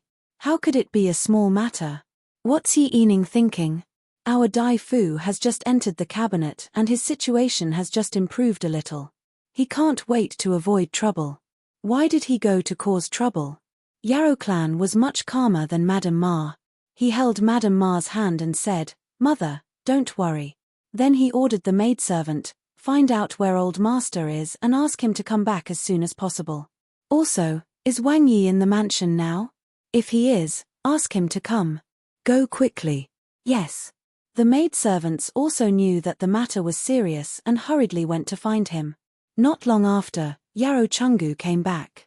But Pang Xiao was not at home. He said that your Majesty had just sent someone to the palace. Quickly ask Mr. Shu and Mr. Xie to come. Yarrow clan was also anxious. Yarrow Chungu, on the other hand, smoked his cigarette calmly and said, Calm down, all of you. Nothing will happen. You damned old man, you're still smoking at this time. You're choking me to death. Madame Ma usually didn't like Yarrow Chungu to smoke, but she had never restrained him.